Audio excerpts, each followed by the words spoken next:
Good morning, my Teaserking family. I hope everybody's had a nice week. So we're going to get into football, baseball, and the economy and all that crap that's going on there. So where should we start? Let's start with baseball. I know a lot of people do enjoy my picks. My locks are very strong.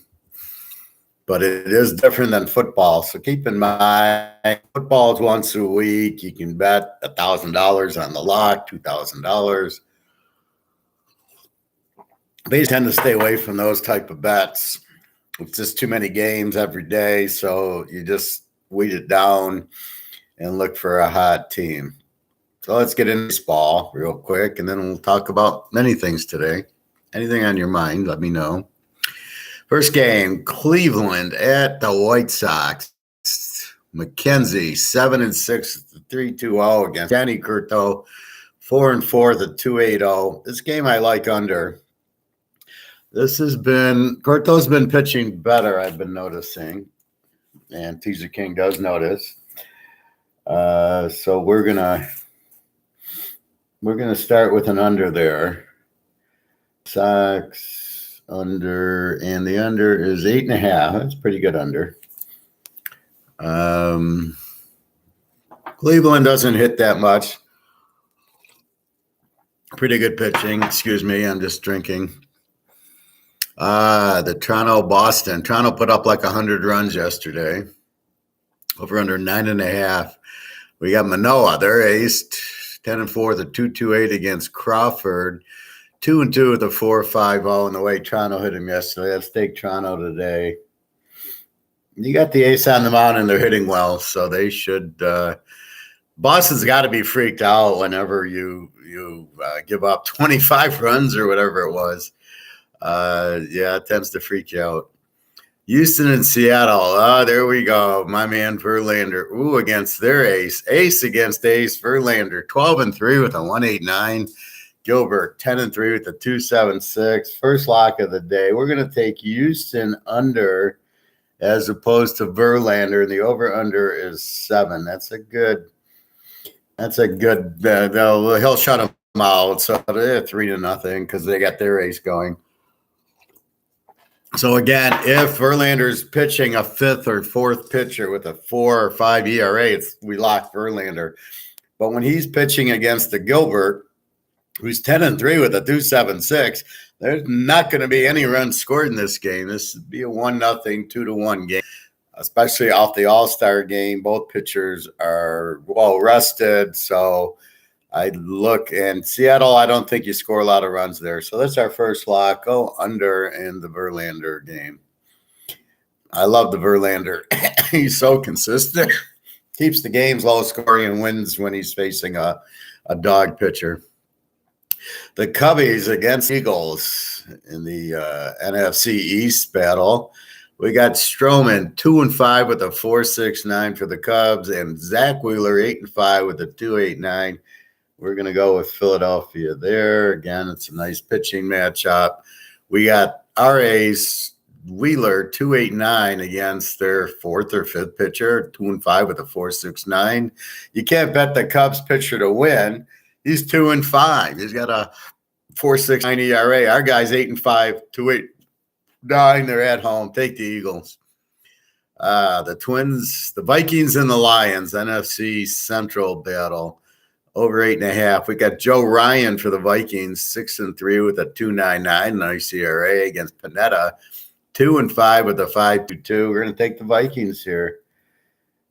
So far, so good. Maybe it's off the All-Star break, but we're getting a lot of good matchups here with a lot of aces or twos going against 4s and 5s. The Tigers don't show. They'll probably get shut out. Anytime, it's funny with the Tigers, when they play a good pitcher, they get shut out. When they play the weak pitcher, they score. Everybody thinks, oh, look at Detroit. And you're like, but look at the pitcher. These people are such idiots here. St. Louis against the Reds, Cincinnati, or the Bengals. Over under 10.5. My God. Well, look at the pitchers. Matz for St. Louis, 3-3 with a 6.03. Cincinnati, Mike Minor, 1-6 at the 6.20. Why are these guys in the major leagues with 6-run ERAs? Is the problem when you want to go big pitchers and you want to baby them with, we'll pitch you every 10 days and you can only pitch 100 pitches and we're going to have 20 guys in the bullpen. Well, first of all, that is not doable. There are not that many good pitchers, right? There's maybe 10 really, really good pitchers, and then you got about 10 more that are major league. The rest of these guys are pigs. They shouldn't even be there. And so a lot of the, 4 or 5 pitchers on each team don't even belong there, and here are 2 of them. Now, do we want to go over 10.5? Jesus. Can these teams hit well enough? I'm going to leave this game alone. This is, to me, like a football game where you got 2 good offenses going at each other, but the over-under is 75, and you're like, well, I can't play an over at 75, so I'm going to just leave it alone. I think the 10.5 in Cincinnati is too much, but I wouldn't be surprised. But see, this is a game the pitchers will pitch 2 or 3 innings, and then they go to the bullpens on you, and so you think you're getting 7-8 innings with the 6.03, and they're going to give up 6 runs. That's 12. But they'll pitch the first 2 innings. And that's where baseball is kind of sneaky. They start bringing in the bullpen in the 2nd inning or 3rd inning. So I don't even know why they waste their time starting these guys. All right, so let's lay off of that. Yeah, it could be an over, but it's too high, 10.5. Yankees in Baltimore. We got Garrett Cole, 9-2 with the 3.02 for the Yanks, and Jordan Lyles, 6-8 with the 4.76. We'll take the Yankees just because they're the best team in the league. And Baltimore's not bad, but I like Cole, 9-2. Lyles, 6-8 with the 4. I can't bet Lyles. Do I bet it over? The over-under is 8.5. Probably an over, but I like New York a little bit more than the over. All right, the Dolphins and the Steelers. Interesting AFC matchup, over under 8. We got Max Meyer, 0-1 with an 8.44 from Miami. Jose Quintana, 2-5 with a 3.99. I'm taking this game over. Pitt over 8. Now, why am I taking this game over there? Well, because I'm only laying 8, and I'm looking at Max Meyer with an 8.44 ERA, and Quintana, he's 2-5 with a 3.99. I can't take Quintana. He's 2-5. He's only won 2 games with a 4 ERA. So I think there'll be a lot of scoring in this one. And you're going to bet on Max Meyer, 0-1 with an 8.44. Probably a call up, so he's a minor leaguer or a bullpen guy. So either way, I can't trust him. Tampa Bay and Kansas City, over-under of 10. Another big over-under. Patino, 0-1 with a 6.75. Another one of these call-ups against Singer, Brady Singer, 4-3 with a 4.02. Again, this is a game that I would bet over, but I don't like the over-under of 10. I can't trust either pitcher, so I can't bet a team, which means I'm just going to watch this game. It should go over with the high ERAs, but that doesn't mean anything. They won't last 3 innings. They give up a couple or 3-4 runs, and then the bullpen comes in. So let's ignore that one. Colorado and Milwaukee. We've got over under 8.5. Urena for Colorado, 1-1 with a 2.05 against Brandon Woodruff, 7-3 with a 3.93 for Milwaukee. I think this is an under game.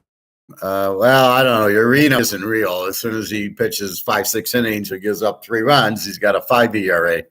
And it's funny with the ERA, that's for 9 innings. These guys only pitch 3 or 4. And then I love when the announcer goes, oh, his last 5 starts, he's only given up 2 runs. He's only pitched 5 innings. It's not a 9-inning game, you idiot. All these people that are just so stupid. We'll get into that with economics later in the show. I don't know. Colorado hits, but not at home. Milwaukee can't hit at all. I don't know. Every time I play Milwaukee, I lose. They're like the Tigers. If I play them over, they go under. If I play them under, they're like here. I would play them under with a 205 and a 393, under 8.5, and the game will go to 20. So let's ignore this game. All right, good matchup. The Chargers against the Jets. Over under 7.5. Blake Snell for the Chargers, 1-5 with a 5.22 against Chris Bassett, 7-6 with 3.79. Why is the over under 7.5? I'm going to go over 7.5. San Diego over. I don't understand the line. I mean, you got a pitcher giving up 5 runs a game against a pitcher giving up almost 4 with an over under side. Get a Verlander over under 7. I don't get this with an over under 7.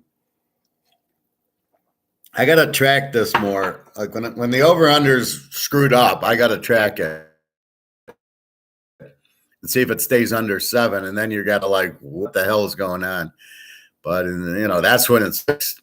So here I'm going over. We'll see. Theoretically, it looks like an over.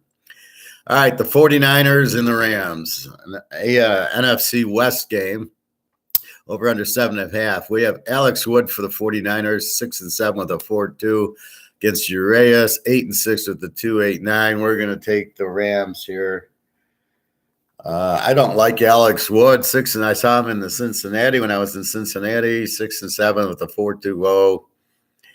I just like Urias a little bit better, and they're at home. I heard that one of the reasons it's over ballpark is they're way elevated above sea level, which is sort of like Colorado. So the ball goes out quicker, so there's a lot more home runs scored. So, but in this case, we're just taking the Dodgers to get the W. The Cleveland Browns against the White Sox. Do I already have it? Yeah. So it's another doubleheader. We got Connor Pillington for Cleveland, 1-2 with a 4.24 against Lance Lynn, 1-3 with a 7.50. And being the second game of a doubleheader, 9 in game 2, over 9 game 2. Now, because the players get warmed up, and I think it's better for the hitters, I can easily play a second game as a right fielder or a shortstop easier than I can pitch, and then I get up in the bullpen, and now it's game 2, and your stronger pitchers probably were game 1. You're trying to win the first game, so I think this is an over. I got a Lance Lynn 1-3 with a 7.50 against a 4.24. Yeah, this is definitely an over here. So let's go White Sox over game 2. California against Atlanta Braves.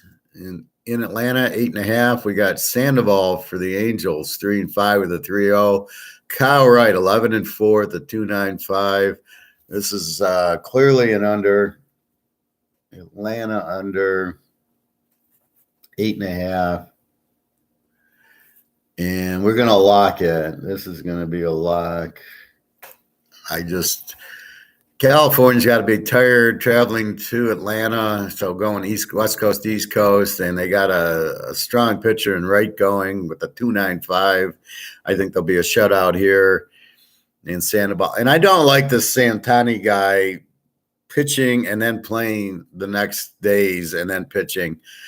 It doesn't work. Babe Ruth couldn't do it, and if anybody could have done it, Babe Ruth could have. It takes a lot out of you to pitch. So either you're a pitcher, and that's why you need a few days rest, or you're an outfielder, and then you can play every day because that doesn't take anything. So to play and then play, maybe you DH the guy, but I don't buy playing the guy every day and then pitching him. I think that's very stupid. And look how good California's doing, 39-54. So it must be working. Oh my God, just more incredibly insane ignorance going on. All right, the Washington Redskins and the Arizona Diamondbacks, because I can't use Arizona Cardinals because that's St. Louis. They need a new nickname. Over under of 9. Anibal Sanchez. He was with the Tigers. He sucks. 0-0 with a 7-2 against Baumgartner. We're taking Arizona here in a lock. Baumgartner, I don't know. He's not what he was. 5-9, but he's got the low ERA, and Sanchez just sucks, so they'll light him up. In the last game, the Dallas Cowboys and the Oakland Raiders. That was a good game. I like when they played. Over under 7.5. Taylor Hearn for the Cowboys, 4-6, 5.78 ERA. James Carpelin, 1-5 with a 5.09. And now explain to me again here, the over-under is 7.5. What are they looking at? We're going over the Raiders over 7.5. Now I know, I think what they're doing is looking at the team like batting average and runs to get the 7.5 because Oakland doesn't hit much. I think Texas can hit, but baseball is based on the pitching, not the hitting. You could have the greatest hitting team in the world against Verlander. They're getting shut out, right? It doesn't matter. Sandy Koufax would strike out Mickey Mantle every time because that's what happens. The pitcher can dominate. So I got it. In this case, with two bad pitchers, the hitters will hit. Play with your female. Hey, Professor. Hi, play with your female. Do you want me to call you that, or do you have a name you want me to call you? Good morning. So let me recap the baseball. We're taking the White Sox under 8.5 in game 1. Toronto.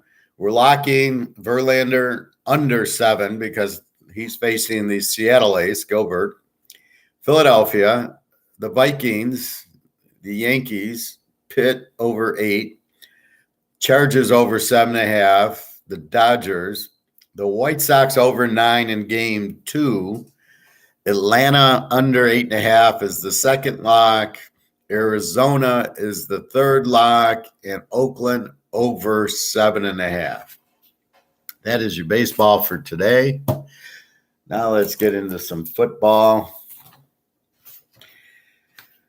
Football. Now I analyzed the magazine first, right? So I got my magazine, I got all my teams. I'm looking for new quarterbacks. There's a lot of transfer quarterbacks. Texas moves. The kid from Clemson moves. The kid from Oklahoma goes. The coach from Oklahoma goes. I love when the coach goes and takes his quarterback, and then you think, oh, what a coach this guy is. He's not a great coach. He runs a unique offense that will never work in the NFL because there's too much speed. He's relying on a quarterback who's fast and the receivers who are fast for the receivers to stretch the defense. So the quarterback can run. That's basically his offense. There's no running that goes on. It's a bad when they get into the red zone, and then they don't rest their defense, and that's why they can never win a playoff game. It's amazing how bad the coaches are now that they don't understand you must run and you must play defense. Now, I heard on the radio, everybody goes to this passing because you can't run anymore, or it doesn't work. And I'm like, yeah, have you seen the Armies and the Navies? Let's look at the Army. They run the ball 99% of the time, and they are a very good team, and they win a lot considering who they're playing. They should have beat Oklahoma. They should have beat Michigan. So they're playing right with the big boys. So the running definitely works. You definitely need it, especially in the red zone, especially 3rd and 1 to keep the drives going, and it rests your defense. So to tell me the running doesn't work, you're out of your mind. All right. Let's go through week 1's games, which is week 0, or it's the August 27th game. We got Nevada against New Mexico State. We got Northwestern Nebraska, Connecticut, Utah State, Wyoming, Illinois, Charlotte, Florida Atlantic, North Texas, Utah, Vanderbilt, Houston. That's your August 27th.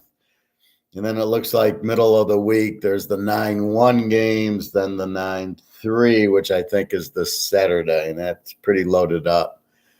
So my sheet's really loaded because I've got this kind of double week, where if I just had the 1 week of games, my sheet's fine. But as you can see down near the end, I get a little bit, I run out of room because of the 7 or 8 games on the first. So let's take a look.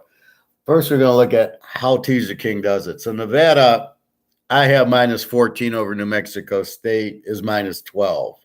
My notes, Nevada's got a new coach and a new quarterback. New Mexico State's got a new coach and a new quarterback. I'm expecting now the coach for Nevada is a defensive coordinator, so he's not going to really put in a new offense. He's got to replace Strong, was a good quarterback, although he skipped the bowl game, which I lose. He loses all sorts of points with me. It means he's not passionate. He's not a real football player. But I do like New Mexico State's terrible team. Here's the problem week 1 and 2 with new coaches and new quarterbacks. Last year, Nevada was an over with Strong as the quarterback and the coach. New coach, new quarterback. Are they still an over team? This is what you watch week 1.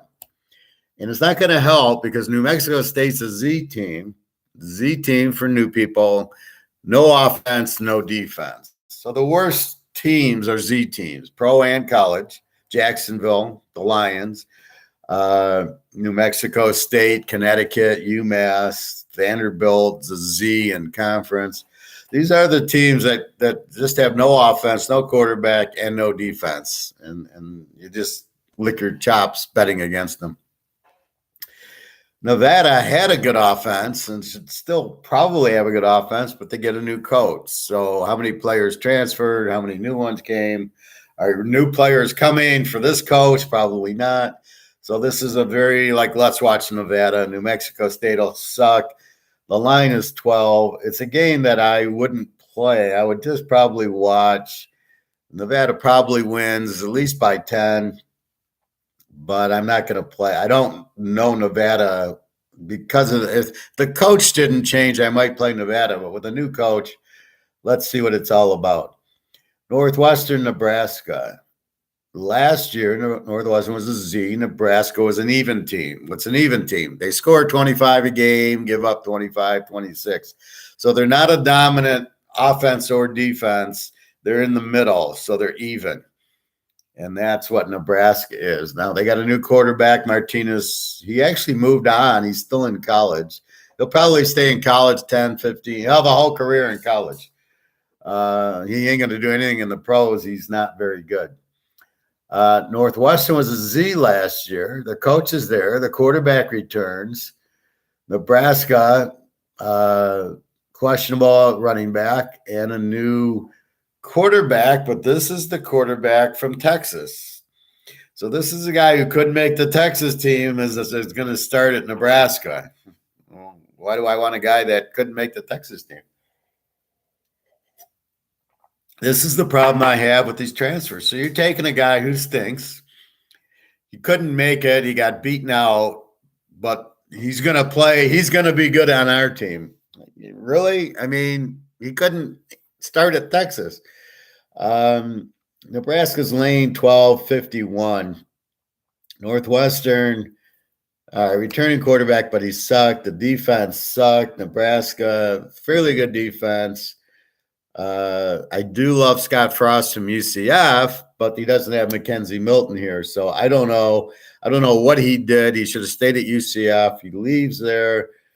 UCF's nothing now, and Nebraska really is nothing. So it's hard to lay 12 with Nebraska. They're not what they used to be. They're not Tom Osborne.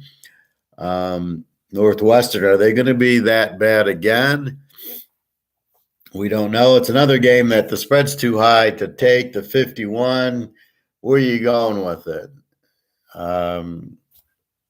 Hard to go either way. Again, this is a game I have no feeling on. I would normally take Northwestern in 18 here, but I can't. Again, although they do have the coach is a good coach and the quarterback is returning. I guess he was at Wisconsin, I think. I'm not sure what my note is. Over under a 51. How do you play Nebraska over or under? Again, it's not Tom Osborne.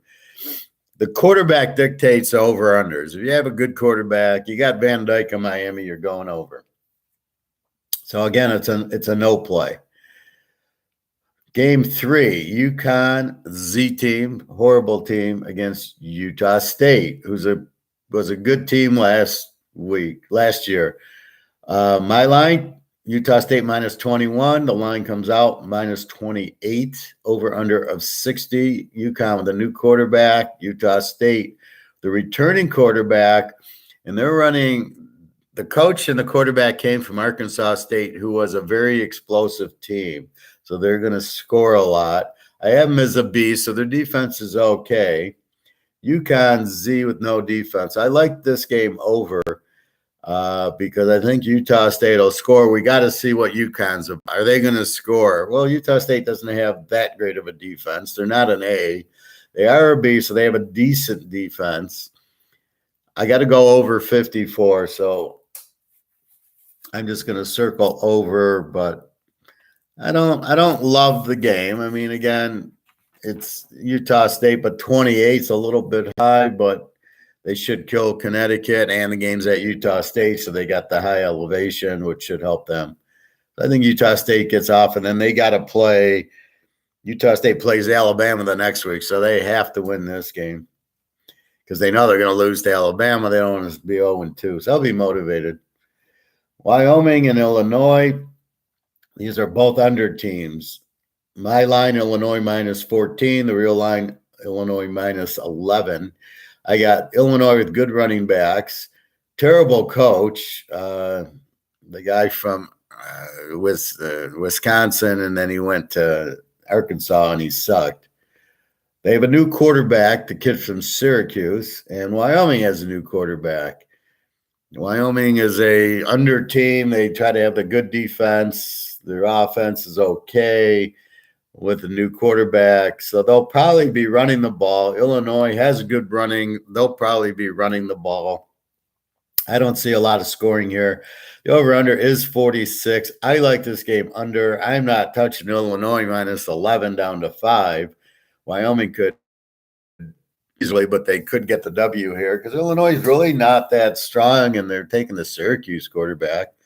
It amazes me they can't recruit a quarterback. Is it like pitching in baseball where the quarterbacks just they're not there? And so a kid makes the Clemson, he's the third stringer on Clemson. He can't make it, so we're going to take him because Clemson recruited him. I mean, that's just the stupidest thing.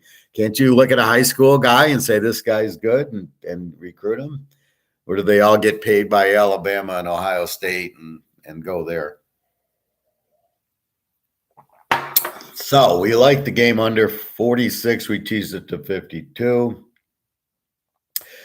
Next game. Now, this is interesting. I like this matchup. Charlotte, Florida Atlantic.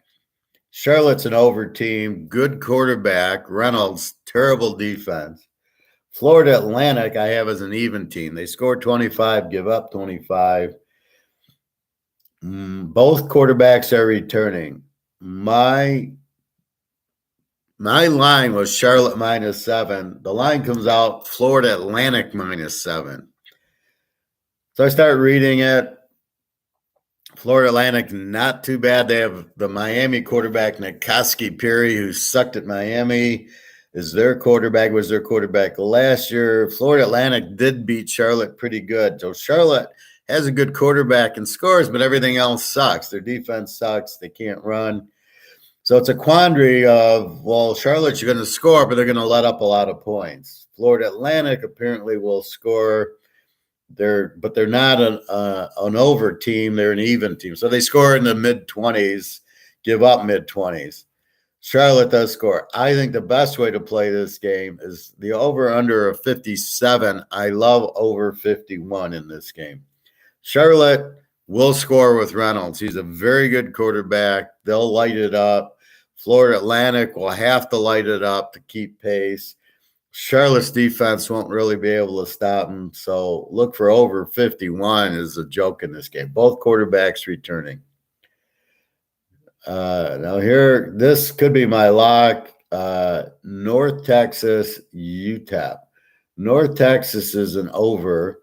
UTEP's an even. My line, UTEP minus 14. The line comes out, North Texas minus 2. Huh? I look and I see North Texas, both quarterbacks return. Although I say North Texas is weak. He doesn't do anything.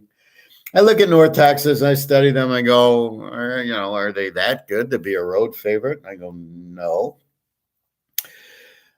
I'm getting a home dog that should be a home favorite. What's going on with this line? I don't see North Texas is better than UTEP. UTEP's been playing very well. Now, they're not UTSA, so keep that in mind. It's not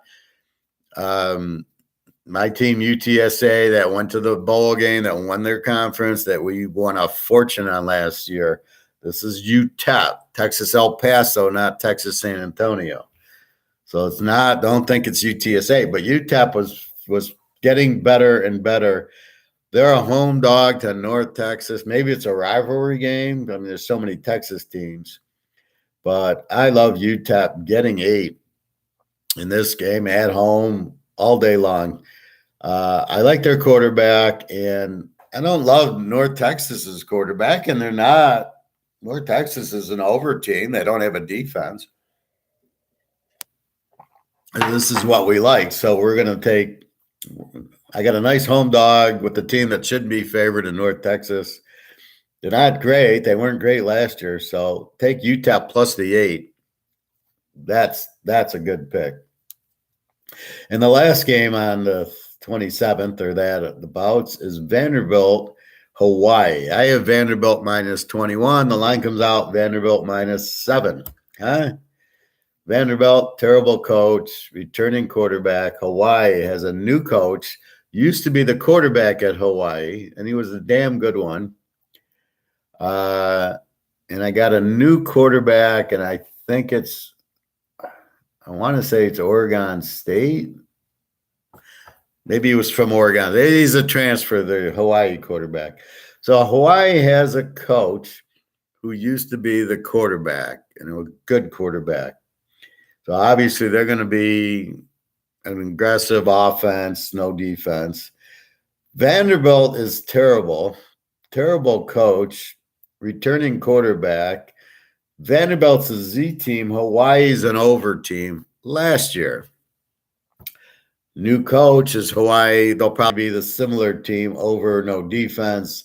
Vanderbilt is a Z team, but they're an SEC team. So they're a Z team in the SEC, right? Kentucky's going to kill them. Georgia, Florida, they're all going to kill them. But this is Hawaii. This is, 2 classes down. If you like a horse race, it's here's the Kentucky Derby horses, and then, boom, all right, these are these guys. So Hawaii's really a weak team, especially against the Vanderbilt. I can see Vanderbilt winning this game, but I can see Hawaii putting up a lot of points. I got an over-under of 54. So a Z team tells me Vanderbilt doesn't have a defense. Well, that's what – okay, so Hawaii should light them up. But I can't imagine Hawaii is an over team, which means they don't have a defense. The difference between a Z team and an over, the Z team doesn't have an offense, and their defense sucks. The over team has an offense, and their defense sucks. So you have – very weak defenses. You have, I think it's Timmy Chang, who used to quarterback at Hawaii, right? I think he's the coach. They're going to light it up. Now, it's going to take him a few games to get the rhythm and the play calling, but they're going to throw and they're going to score. So I think you got to go over 54 here. Vanderbilt minus 7. If it was Kentucky, Tennessee, this would be an easy take. The SEC team laying 1 in Hawaii, but Vanderbilt's so bad. They do have the returning quarterback. The coach's terrible.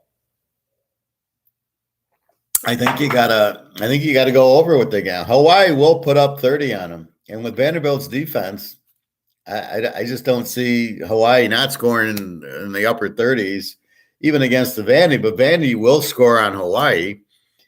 There can't be that bad. They're SEC. So look for an over 54. Vanderbilt will not stop Hawaii.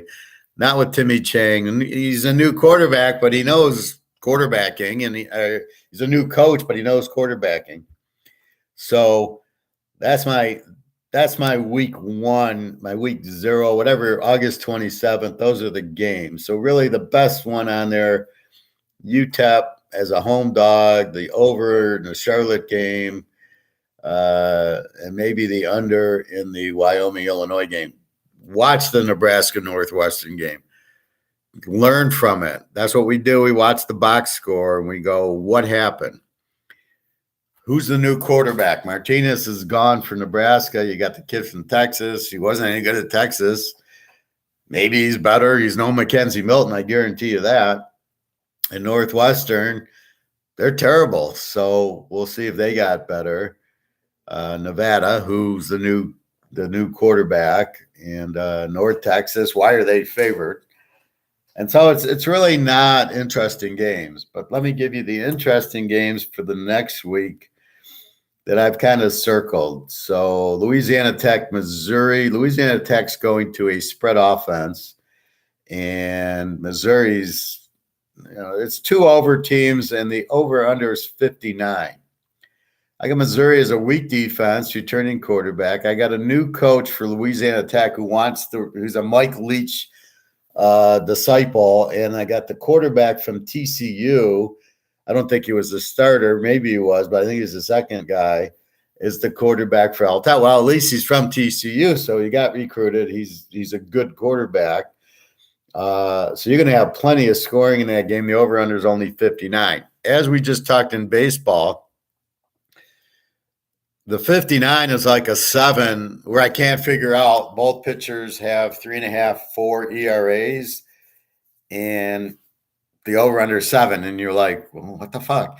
Then you got pretty decent, the one game, I think it was Colorado. No, it was another one, and the over-under was 10. And you're like, why is the over-under so high? I mean, I know it's a Cincinnati game.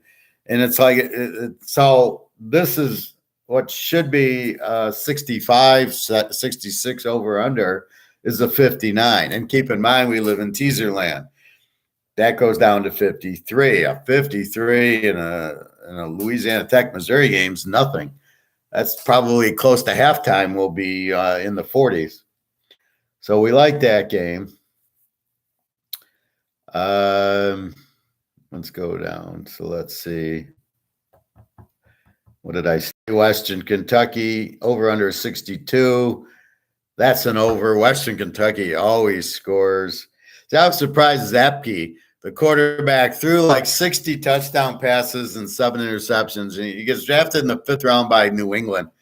And you're looking at it like, and you're drafting the kid out of Liberty in the 3rd round who sucks, Willis, and you're leaving Zapke on the board. What am I missing here?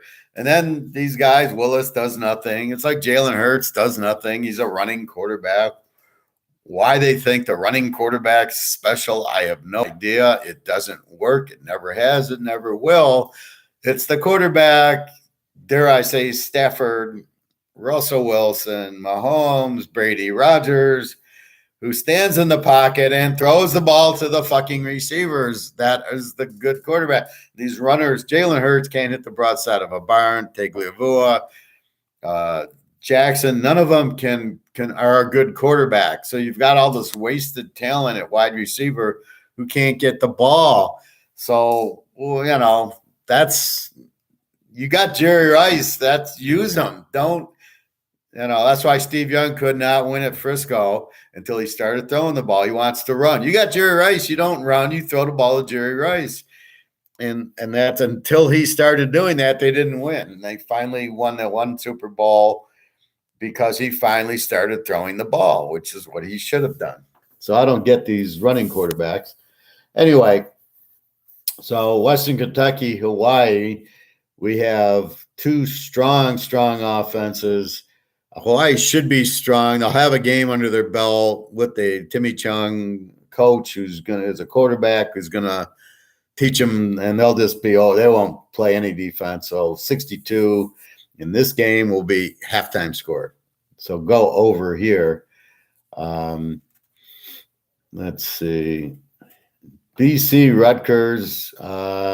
I like BC. The line's 7. I like BC laying 1. It's also good under. Rutgers, no quarterback. BC, the returning quarterback is very good. He's the guy from Notre Dame. He got hurt, and then BC went down. Well, he's back.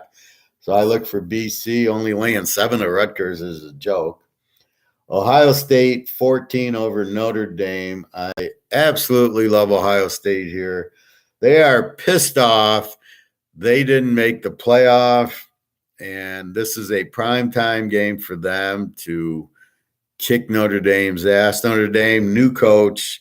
See, when they say, well, the players like him and, everybody's excited. It reminds me of Jerry Faust, who coached Notre Dame, who sucked.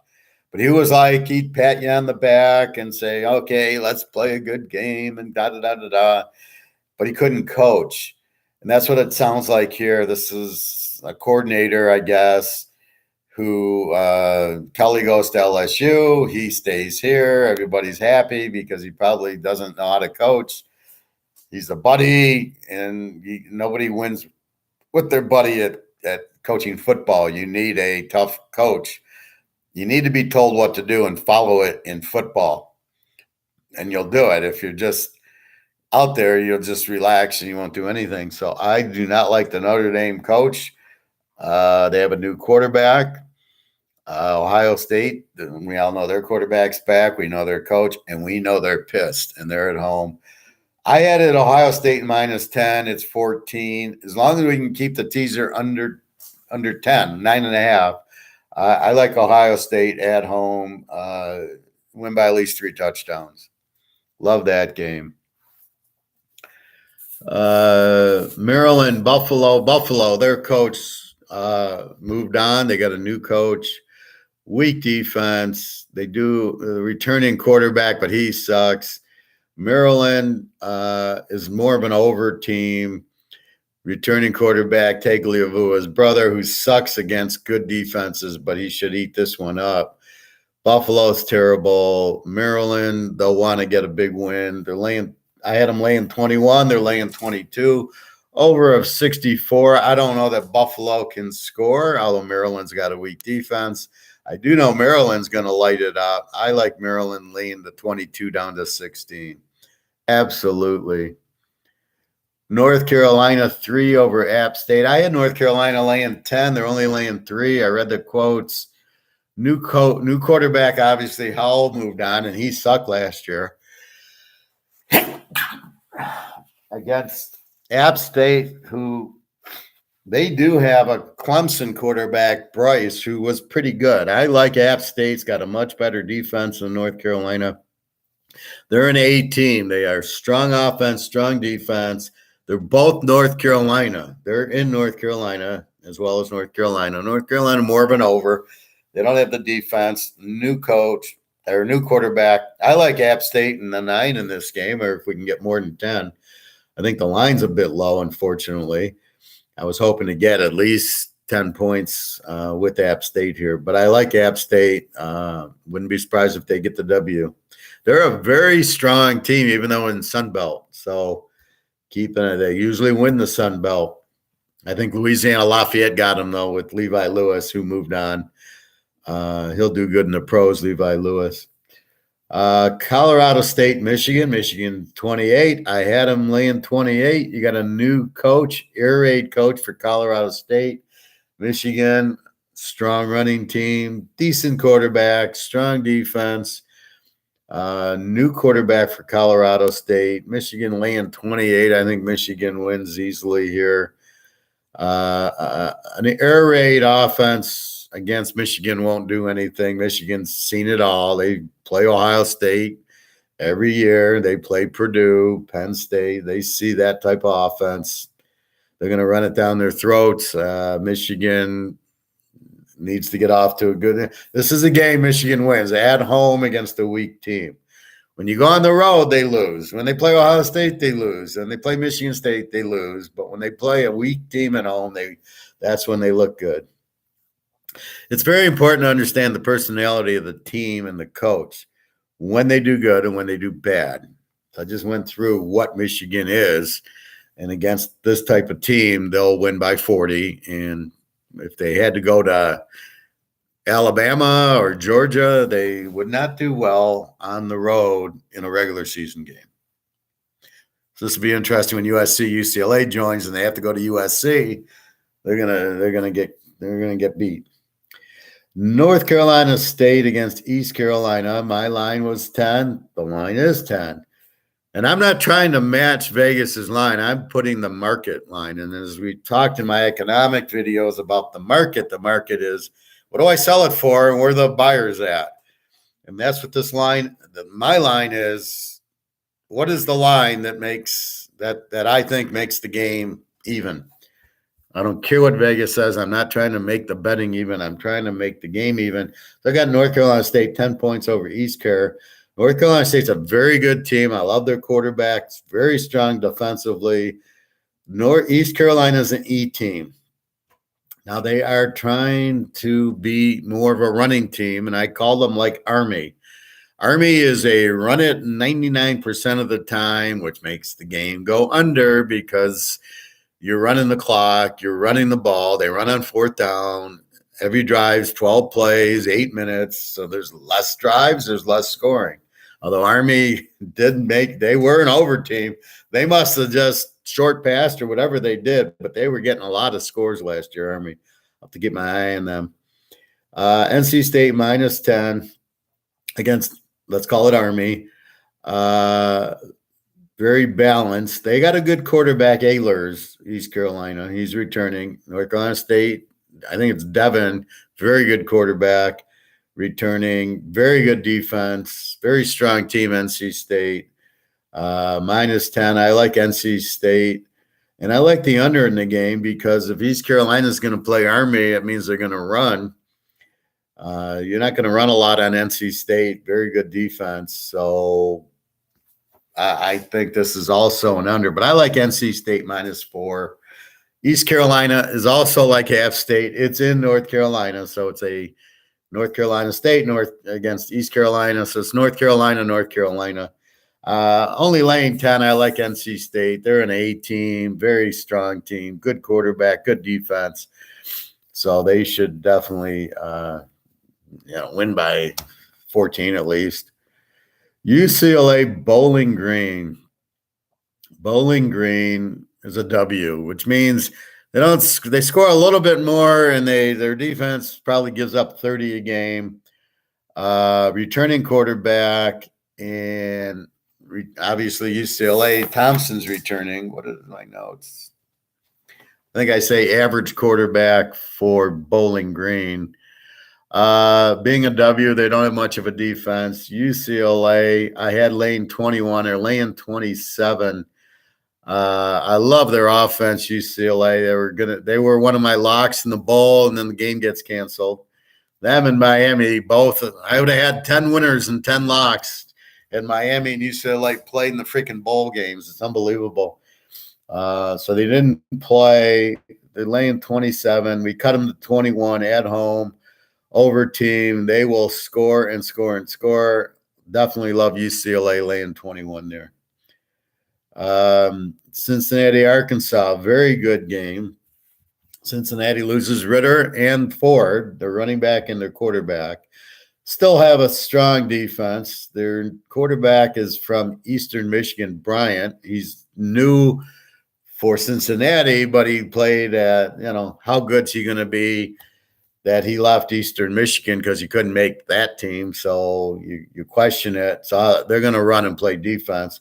Arkansas are very underrated, very strong team. Here I have Arkansas laying 10 because Ritter's gone, and the spread come out -6. They're at home, I believe, although this could be a Jerry Dome game. He normally takes like Arkansas because that's where he went. So this could be a Jerry Dome. So you got the returning quarterback, Jefferson. I love Jefferson. He's a very good quarterback for Arkansas. Very strong team, Arkansas. I think with the new quarterback for Cincinnati is the difference. I'd like Arkansas even in this game. Yeah, since he was an A team last year, but I think they'll fall off a little bit without the quarterback. I don't think Bryant, it's going to take him a while. And whatchamacallit, God, I can't believe I just forgot the Cincinnati's quarterback. But he he played there 4 years. Bryant's, this is his first time. So look for Bryant to struggle the first few games getting used to everything. I can't believe I can't remember the Cincinnati squad, just a Ritter. Hello. Ritter played 4 years at Cincinnati, and you could see him develop. And Bryant's brand new. So it's going to take him a while. And Arkansas is a very good team. I like them even. Absolutely. They're better than Cincinnati, especially either in Arkansas or at the Jerry Dome. Interesting game. UTEP, Oklahoma. Oklahoma's 32-point favorites. I had them 28. I think 32 is too much. A lot of players transferred. The coach left. The quarterback left. They get the new quarterback from UCF, Gabriel. Okay. UTEP has the returning quarterback. They were an E team, so they're decent defense, not great, but not terrible, and a decent offense. My question is, Oklahoma's coach is Venables, new coach, a defensive guy from Clemson. Here's my thought. You're laying 32, but you're not laying 32 with Lincoln Riley, who's going to score 60 points. You're laying 32 with a defensive coach, Venables. Is he really going to light it up? Is he going to put up a 50? You got a new quarterback. Gabriel was okay. I can see Venables running more. You got a bunch of transfers. You got a bunch of guys that don't know. Venables is going to use the Clemson offense. That sucks. I mean, I don't know. I think this spread's too high. I don't see 32. UTEP's not bad. I wish it was UTSA, but UTEP, as I said in my other one, they're playing North Texas. We'll see what happens there. I think we see, if they beat North Texas, 31-28 or something like that, which I'm expecting them to get the W. I will think they give Oklahoma a game. I don't think Oklahoma. I can get 38 in UTEP. UTEP's not bad. They're not Connecticut or UMass or Vanderbilt. They're a pretty good team, but I don't know Oklahoma's going to spread it out and put up the 50 points with a defensive coach. You got to understand the coach. He's a defensive coach. Now, yeah, he'll bring in an offensive coordinator, but it's different. When Mike Leach comes, they throw the ball all over. He's going to run his offense. Venables is going to play defense, strong defense. So I don't know. I don't know that Oklahoma is the same. We're going to score 50 points a game. And they're an over team, so they did not have a good defense. And Venables knows to have a good defense, I got to run the ball more to rest my defense. So I think that spread is a little bit too high.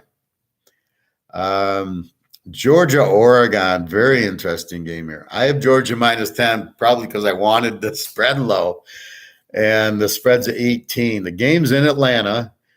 So when you read it, you think the game's in Oregon, but it's not. It's in Atlanta. It's one of those dome game, bowl game type of pre-bowl games. So it's in Atlanta. They're laying 18. Returning quarterback, very strong team, obviously. They lost 10 defensive players to the NFL, but I guarantee you the way the system is and the way they coached it, the new defense will be just as strong. Because the backup, you don't just play 11 guys on this type of defense, right? You're rotating in. You've got injuries. So I don't think there'll be any drop-off with Georgia. I love their quarterback, the tight end. They did lose Cook, unfortunately, but they have other running backs. I think Georgia pounds them. Oregon. Now, here's the irony of this game. The new quarterback for Oregon is Bo Nix from Auburn, who's seen Georgia. The new coach is the Georgia defensive coordinator. How the hell did this happen? So the Georgia defensive coordinator gets the head coaching job at Oregon, and that's his first game. He's playing Georgia. It's unbelievable. He'll know how to stop Georgia a little bit. Will he have the players? Bo Nix has seen Georgia. Good. I like Bo Nix, so this will be a very interesting game. Over under a 51. It's all I need to know. It's the only way to play this game. Go under, lock, under 57. This is perfect under game. They're playing their old defensive coordinator. He'll know how to stop them a little bit, but what's he going to do? He's going to run the Georgia defense. And it's, Oregon players should be pretty good. So they should be okay at it. They were an over team last year. They're not going to be an over team with the Georgia defensive coordinator and Bo Nix. They're an under team. They'll score 20, give up under 20. So Oregon will be a defensive team. Georgia, we know, will shut you out. My prediction, the score will be 20-0 Georgia. They'll shut out Oregon because Bo Nix is okay, but not very good. And they're going to play defense. They're going to run the ball, and good luck moving on Georgia. So definitely an under 51. I just love getting Georgia in the 50s. This game should be 44. Over-under should be 44, no more. It's 51. It just blows my mind. Under 57, that's your top play. Just stay with that. Houston, 4.5 over. My UTSA. I love UTSA. Returning quarterbacks, both teams. They did lose the Sonori. I can never. This was the best running back. And he gets drafted by the Raiders, or he's a free agent on the Raiders. And what do the Raiders do? They sit him out. They put him on injured reserve. The guy's not even hurt. He's better than anybody Oakland has at running back. This guy's a great runner, and they're fucking putting him on injured reserve, which shows you Oakland's problems. They get a talent like the Sonorsi guy from UTSA, and watch what he did last year, and they're not even playing him this year because they got Jacobs from Alabama. This guy is 5 times better than Jacobs from Alabama. It's not even close. He's their best running back. He is a very strong running back, good out of the backfield. So it's a big loss for UTSA, but they're going to be throwing the ball. They got their quarterback back. I had Houston -7. So they're an A. Houston I have as an over team. So they don't have that great defense. Same coach, the West Virginia coach, who's more of an over coach, likes to throw the ball. I had it at 7. Houston's laying 4.5 here. A little less. Over under 59. This is an over game. Take that over 59-53. UTSA will score. I think UTSA will win, but I'm only getting 4.5. I get it to 10.5. I don't think it's enough. I wanted the 7 up to 13 out of taking UTSA. But when I look at the over under of 59, and Houston is West Virginia coach, they're going to score. UTSA will score. This game will be 30 in the 30s for both teams. So it'll be a 65, 70-point game. Definitely take it. And again, here's where you look at the number. The number's 59. You go over 53. This game should be like a 66. And that's where we're getting them, is the weakness of the line. This is why I get the big bucks. This is a bad line. 59 is not the correct line. It should be in the 60s. In this game, Houston will score. UTSA will score. Frank Harris, good quarterback, returning quarterbacks. See, when you got 2 returning quarterbacks, you can bet overs because they know what to do. There's a huge learning curve. When you got new quarterbacks, like the Northwestern Nebraska game, well, Nebraska's quarterback's new from Texas, and Northwestern's returning. He sucked anyway. Let's say the Nevada, New Mexico State, they're new quarterbacks. You don't know. It's going to take them a while to get used to the reads, the defense. Where do I throw it? Who's my receivers? Here, UTSA and Houston, they don't have that problem. They know who they're going to throw it to. They know what to look for. They know how fast the game is, and that's what you like. So definitely this is an over because the line's 59, not 66. If it goes to 66, we'll have to re-look at it. But at 59, jump on the over. Let's see. USC 31 is now 35 over Rice. Rice is a Z team, terrible team. USC is Oklahoma, which means they're an over team. They do not have a good defense. This will stop USC. They will not win the Pac-10. UCLA will.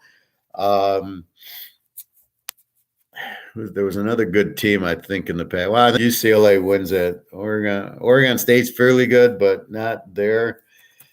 UCLA 1, USC 2, I believe. So USC minus, I had a minus 31, they're minus 35, an over team, and Rice is a Z team, which means Rice's defense gives up 35 a game. So here's USC going against this defense that the high school team would put up 35 on. But USC has no defense, so they're going to score a lot. Again, new quarterbacks, the Oklahoma quarterback, new coach, Oklahoma coach. Rice actually is a running offense. They have a new quarterback, but they want to run the ball. They want to be Navy. They want to be Army. They know they can't get a quarterback, and they know they're not going to score a lot, and they know they don't have a defense. So what do? You run the ball, and that eats the clock and gives up less time. So I don't like the over 64 here because Rice isn't going to score for us. But USC is going to go up and down the field because Rice's defense is bad. And then Rice, what are they going to do? They're down 21, 24, nothing. You're going to run the ball? So they're going to have to pass. They're not comfortable. New quarterback, couple of pick sixes. I see like 52 to nothing in this game, first game. They'll want to put you. The new coach will want to impress. He'll want to come. Lincoln Riley, he's going to try to put up 60. He wants to say, see, look, I came here. I got my quarterback. He wants to impress LA. So they both want to impress. They want to get off to a good start, and they're playing fucking Rice, who couldn't beat South Dakota State. Okay, that's how bad Rice is. So you got a Z team. Look at USC to kill them. And, I mean, they'll have the 35 covered at half. Good game. My Army against Coastal Carolina. I love it. This is 2A teams playing. Hey, Todd. For my sophomore class, I will be purchasing soon. Okay, Todd, I'm here. Take notes. So, Army's an A team. They got a great coach. The quarterback, they run the ball down your throats. And last year, they were very high scoring, which I couldn't really figure out. They had a lot of long runs. I think it was the quarterback. I mean, they would run the option, and he'd go 60 yards for a touchdown. I just think the defense, and they beat. So to compare, they beat Western Kentucky, and they had Zappi, and they beat them 38-34. Here you got them against Coastal Carolina, and my guy McCall, who I love, great quarterback. I had Coastal Carolina -7 at home. They're -4. Over under a 53. Both quarterbacks returning. Great coaches, well, at least for Army. Coastal Carolina is a strong, strong team.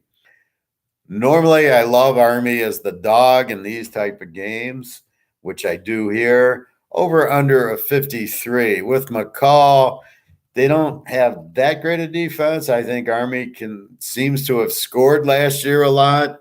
So my first look is go over because it's 53, over 47, which is 28-20 is 48.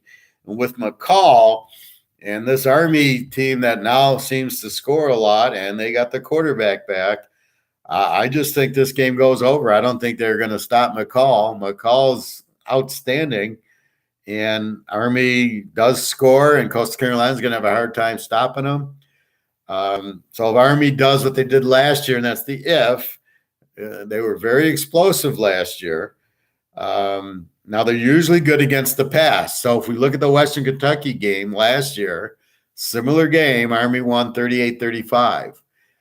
I was shocked they scored 38. I was not shocked that Zappy I didn't know. It was the first couple of weeks. But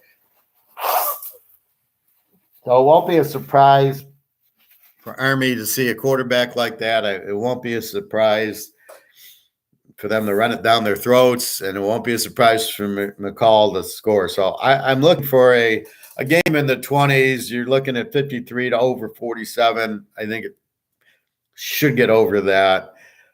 Even though Army, see, that's where it changed. They were an under team. They'd hold the ball. They played Michigan.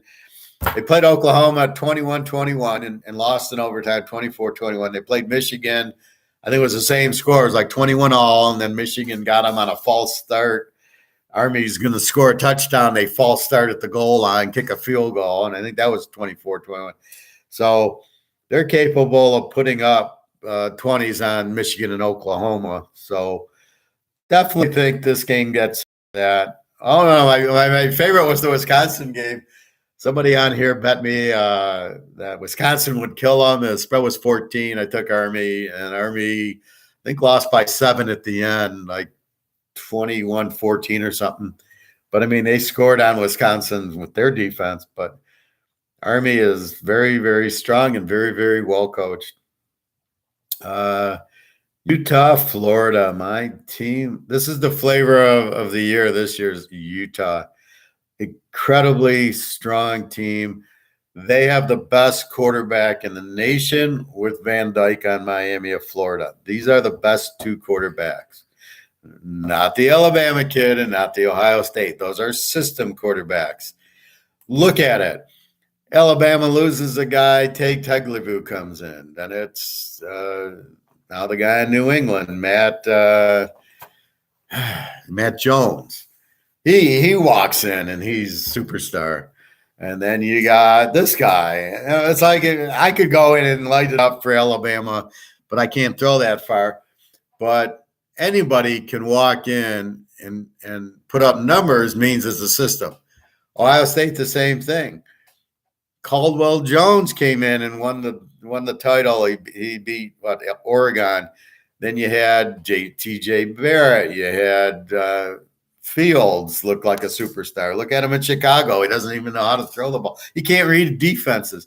Now you got this guy. It's a system thing. Look at Van Dyke.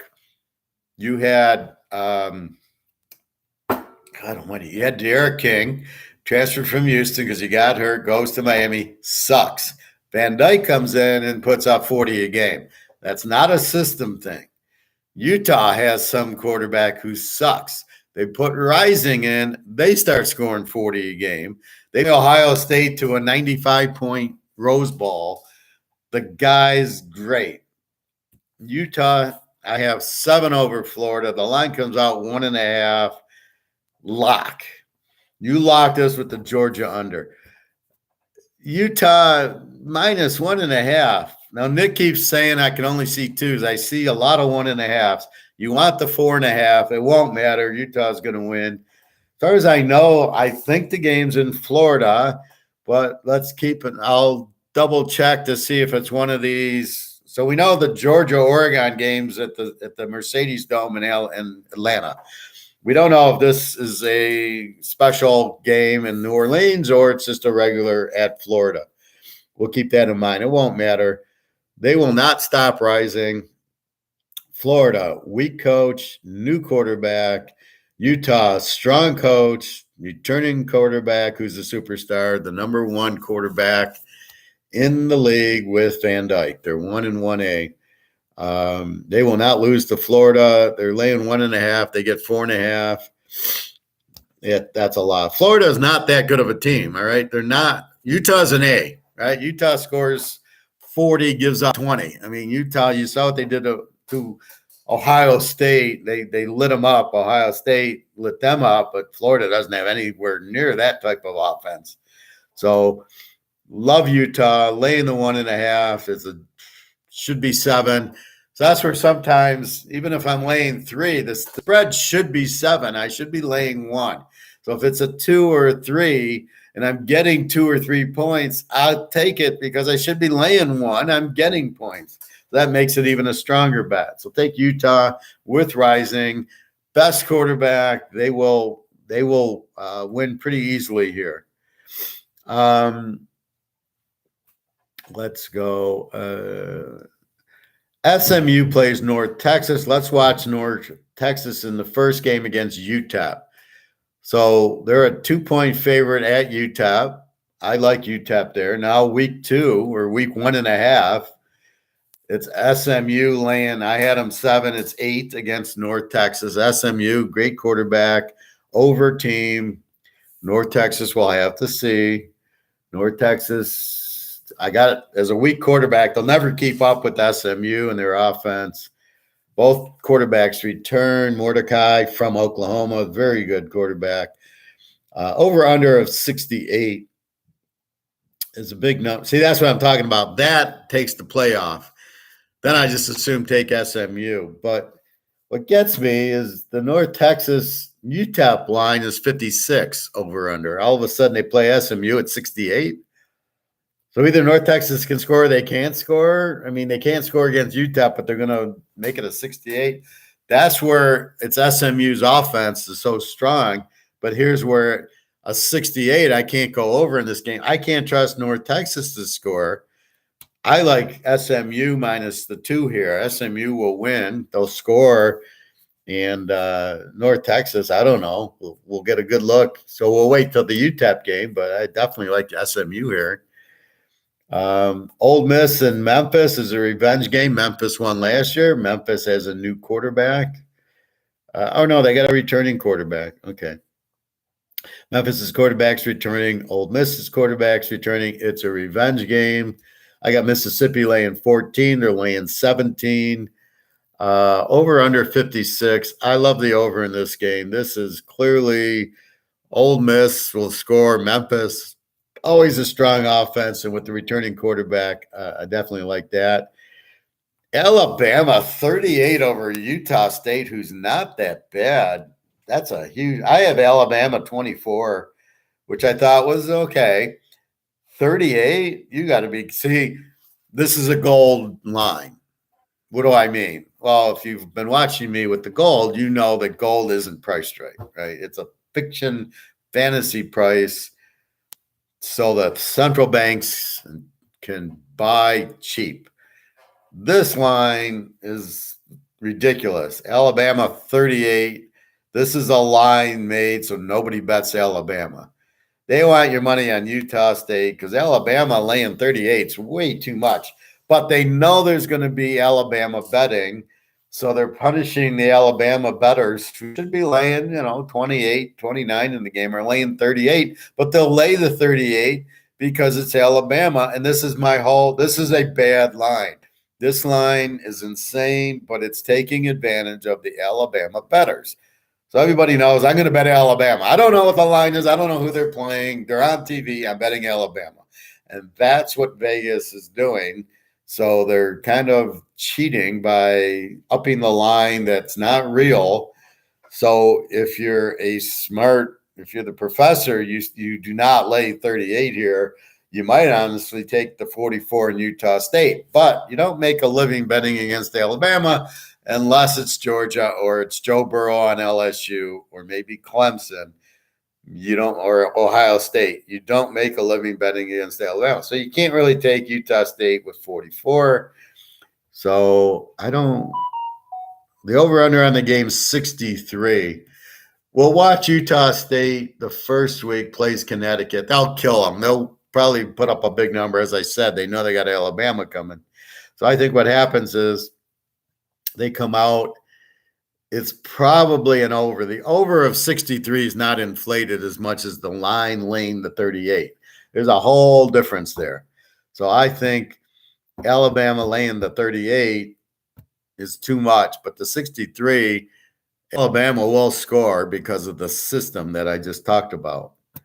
So take the over in the game, but you can't lay 38 with Alabama against Utah State. They're not Rice. This is different. USC Rice. Now that's where it should be at 38. It's 35. USC's explosive. Rice sucks. 35 at home with the new coach trying to impress. That makes sense. Alabama 38. Utah State is so much better than Rice. This goes back to my baseball. You have two pitchers with the 5 ERA and the over-under 7.5. You're like, what the fuck? Then you got two decent pitchers going and the over-under's 9. And you're like, what are they doing? So when the pitchers are 4.5s and the over-under 7, I'm betting it over because the over-under doesn't make sense. What's the same thing here? USC 35 to Rice with the Oklahoma offense coach and quarterback in. They're going to go way over that, right? This is going to be a 50-0 game. Alabama's playing a good Utah State team, a very good. This is Arkansas State's coach and quarterback here. So they're like playing Arkansas State, but with better talent, who scores a lot. Alabama's not going to shut out Utah State. Utah State's fairly decent, not a great defense, but they're a B team, so they have a pretty decent defense. So that's why I'm like going, go over here. So this Alabama laying 38 to a good Utah State team does not make any sense when USC's 35 to a shitty Rice team. So you can see the difference. So take USC, but you can't take Alabama. Utah State's fairly good. Go over with it. Boise, Oregon State. I love Oregon State. I love the quarterback. I have Boise laying 3, and they got Oregon State laying 3. What the hell? I was a little surprised by that. You have a new coach at Boise. You do have returning quarterbacks for both teams. You have a strong defense for Boise. I think this is a dog game. I think this game will be fairly close. Oregon State, not going to blow out Boise. Boise loves these type of games. However, Boise has a new coach. Now, normally it's not a big deal. He used to be the assistant. Now he's the coach. I don't know who they got this time.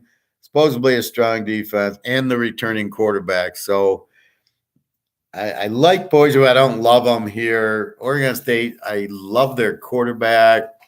Good running, at least last year. So I'm avoiding this game, but I liked Oregon State as the dog, but you're making Oregon State the favorite. Now, here's another misline. LSU, Florida State. I got LSU minus 14. And LSU has Brian Kelly, but they have talent. They have the best receiver in college football, Boutte. I pray that Boutte goes to Cincinnati with Burrow and Chase. They'll score 50 a game in the NFL. He's unbelievable, Boutte. He's one of these little fast guys, but not like an Alabama guy who gets hurt and quits and runs away and everything. The LSU receivers are superstars, as you can see. Chase. Look at the difference between Chase and Waddle. It's not even close. So Florida State's okay. They're not great. LSU's much better, especially with Kelly. Kelly's a very good coach. He just had Notre Dame, where here Kelly is now got this LSU talent. So he's got superstar talent and good quarterback's returning. I got the line 14. The line's 3. Are you kidding me? LSU 3 over Florida State, over under 51. Both quarterbacks returning. You got to be kidding. I love LSU here. They're only laying 3 points to Florida State, so I get 3 points on a 14-point favorite. I get 3. Really? Take LSU there. This is a joke. I mean, Kelly knows how to coach, and he's pissed, right? Now he's got LSU. Look what happened when Nick Saban went from Michigan State to LSU. He wins a fucking title. At Michigan State, he couldn't beat Michigan. He couldn't beat Ohio State. He had a decent team. But as soon as he jumped to LSU, he won right away because of the talent at LSU. And you give Kelly, he knows how to coach. He's a very good coach. Limited at Notre Dame. Look for LSU to contend with Alabama and Georgia this year. This will be very interesting. Last game, Clemson laying 14 to Georgia Tech is 19. Over under of 50. Georgia Tech's a Z team. They do not have the quarterback. Both quarterbacks returned. Both quarterbacks suck. I don't understand Clemson staying with this quarterback. He stinks. What do they have, like 9 touchdowns and 12 picks? 9 touchdowns with Clemson's offense is ridiculous. In the ACC, and Pickett's putting up 50 touchdowns. And And Leary from NC State's putting up 40 touchdowns. Van Dyke's putting up 40 in 10 games, and this guy puts up 9 or 10. Clemson's an under team. They got 6 All-Americans on their defensive side. They might have a running back, no quarterback. Over under a 50. Georgia Tech will get shut out in this game, 20-0, 23-0. Clemson will do a lot of running. They might score a couple on defense, so maybe 27-0. But it's 50. Again, this over-under should be 44. Where are you getting 50 from? Georgia Tech doesn't have a quarterback. They're not going to score. So I really like this game under. So that's kind of week one, just a superficial look. Now, I'm still studying the book to catch more things. Now, the biggest changes, the quarterbacks going from Syracuse to Illinois, the guy going from Texas to Nebraska. Does it mean anything? Probably not. They aren't very good anyway. That's why they didn't start at the school. The Texas quarterback was any good, he'd be the Texas quarterback. But he's not. Now, the Mordecai, who went from Oklahoma to SMU, lights it up because SMU's style. But he couldn't start at Oklahoma. Rattler. I don't see Rattler being anything. He's at South Carolina.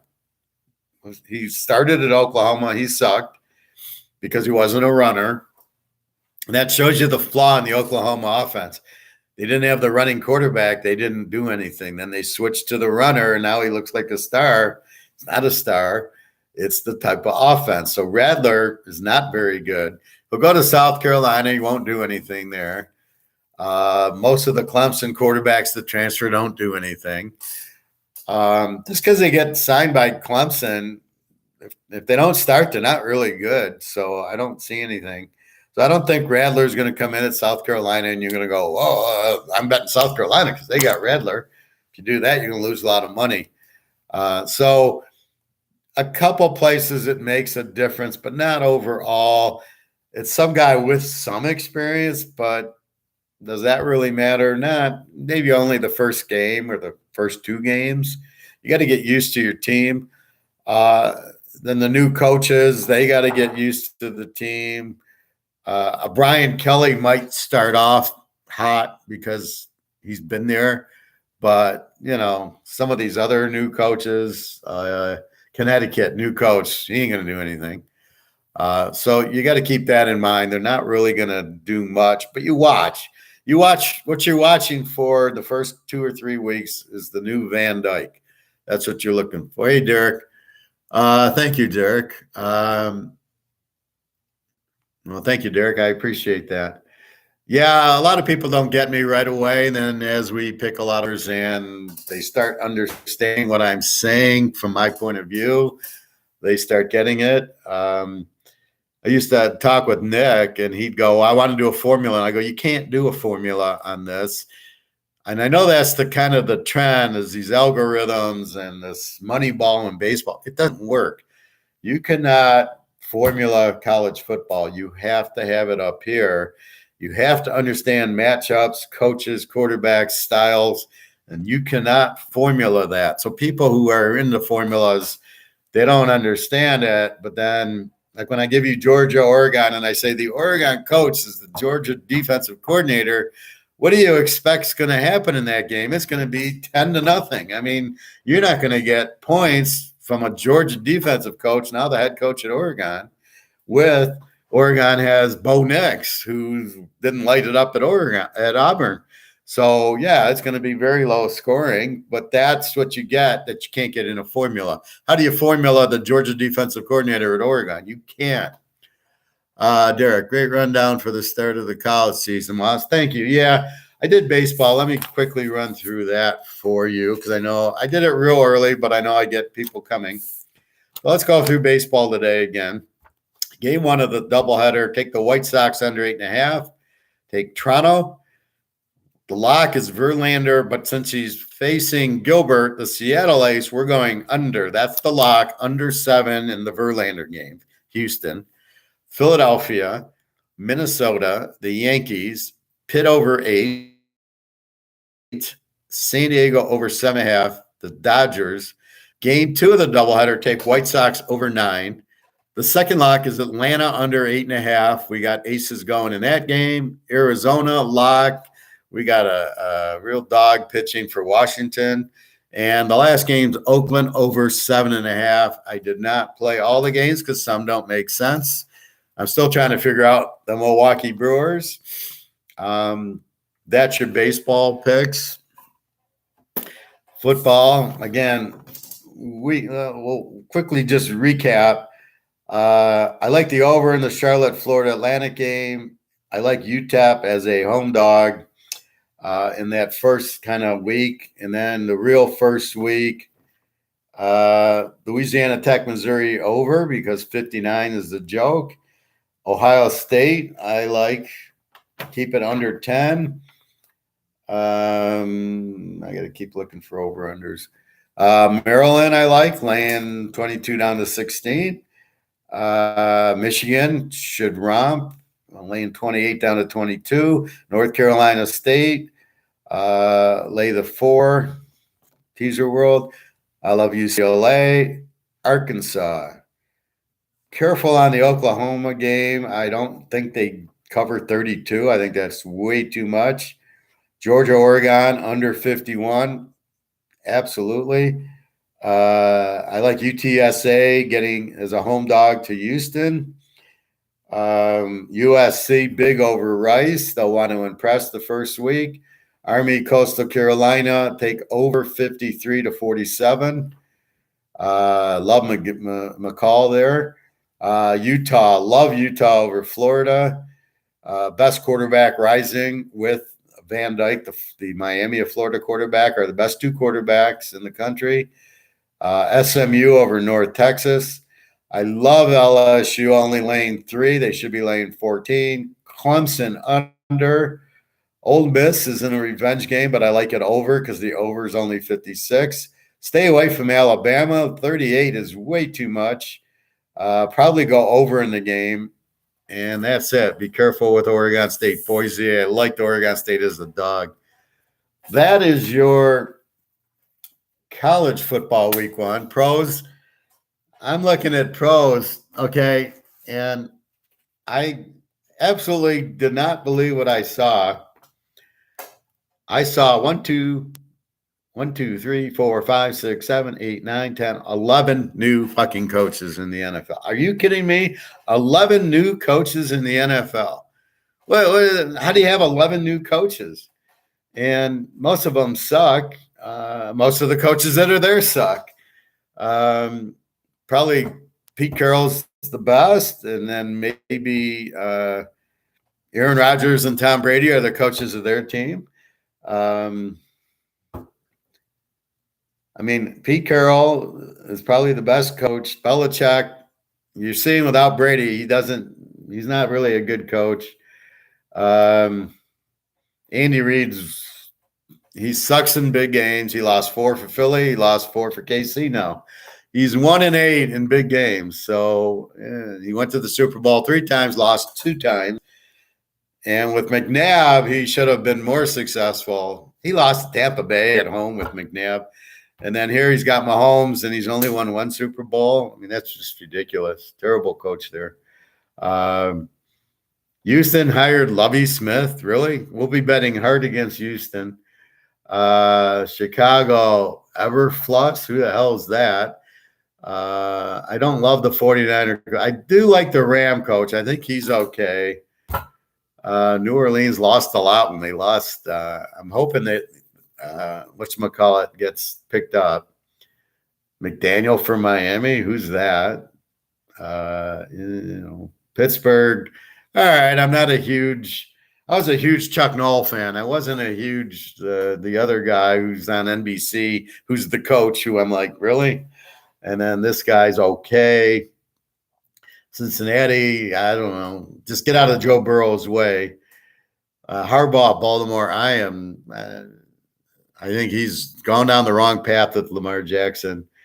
The Jets, of course, terrible coach. Philly, Detroit, terrible coach. Cleveland, Carolina, Washington. I mean, it's like, where are the good coaches? There just aren't any. I was surprised Urban Meyer went into the NFL and then quit. and said every game's like Alabama? Really? You're on Jacksonville. You're facing Indy and Tennessee and Houston, and you think every game's Alabama? I don't know. I was just, I don't know. He just took the money, I guess, and didn't understand that. So then I had to do quarterbacks. Jesus Christ. I mean, I'm got to write them down. I don't know. So here's what I see. Buffalo has Allen, who I don't like. Rams have Stafford. So that's the first week. New Orleans, Atlanta. Winston against Mariota. Mariota is a quarterback in the league still, really. We'll be betting heavily against him. New England, Miami, you got Jones against Tagliavua, who I do not like. Tagliavua, Jones, I'm beginning to wonder. The Niners and the Bears, Garoppolo, Fields, sucks. Indy, Houston, Ryan against Mills. Really, Mills is in the NFL. He sucked at Stanford. Ryan, I like. Indy should be better. Pittsburgh, Cincinnati, Trubisky against Burrow. Are you kidding me? Trubisky? Burrow, I love. Cincinnati will kill him. Baltimore and the Jets, Jackson against Wilson. Wilson's much better. Give him some talent. If they switch teams, Wilson would win easy. Philly and Detroit, Hurts against Goff. Really? Hurts? Goff is a choke. Cleveland, Carolina. Deshaun Watson against Mayfield. Now, those are two good quarterbacks. I don't have a problem with Mayfield. And Watson is good. He's a good Clemson quarterback, but that's it. Lawrence is not. Jacksonville, Washington, Lawrence and Wentz. Neither of them are NFL quarterbacks. Oakland, San Diego, Carr and Herbert. Now, these are very good quarterbacks here. That should be a good game. Green Bay, Minnesota, Rodgers, he's man against Kirk Cousins, who's the choke. Giants, Tennessee, Jones, what is he doing in the NFL against Tannehill, what is he doing in the NFL? KC, Arizona, here you go, Mahomes and Murray. Murray, I'm beginning to wonder about Mahomes, superstar, Tampa, Dallas, Brady, Prescott. Love Brady, Prescott. I still have a hard time with him. He doesn't see the field very well. And Denver, Seattle, Russell Wilson, he's the best. Drew Lock, I think he's better than what he showed at Denver.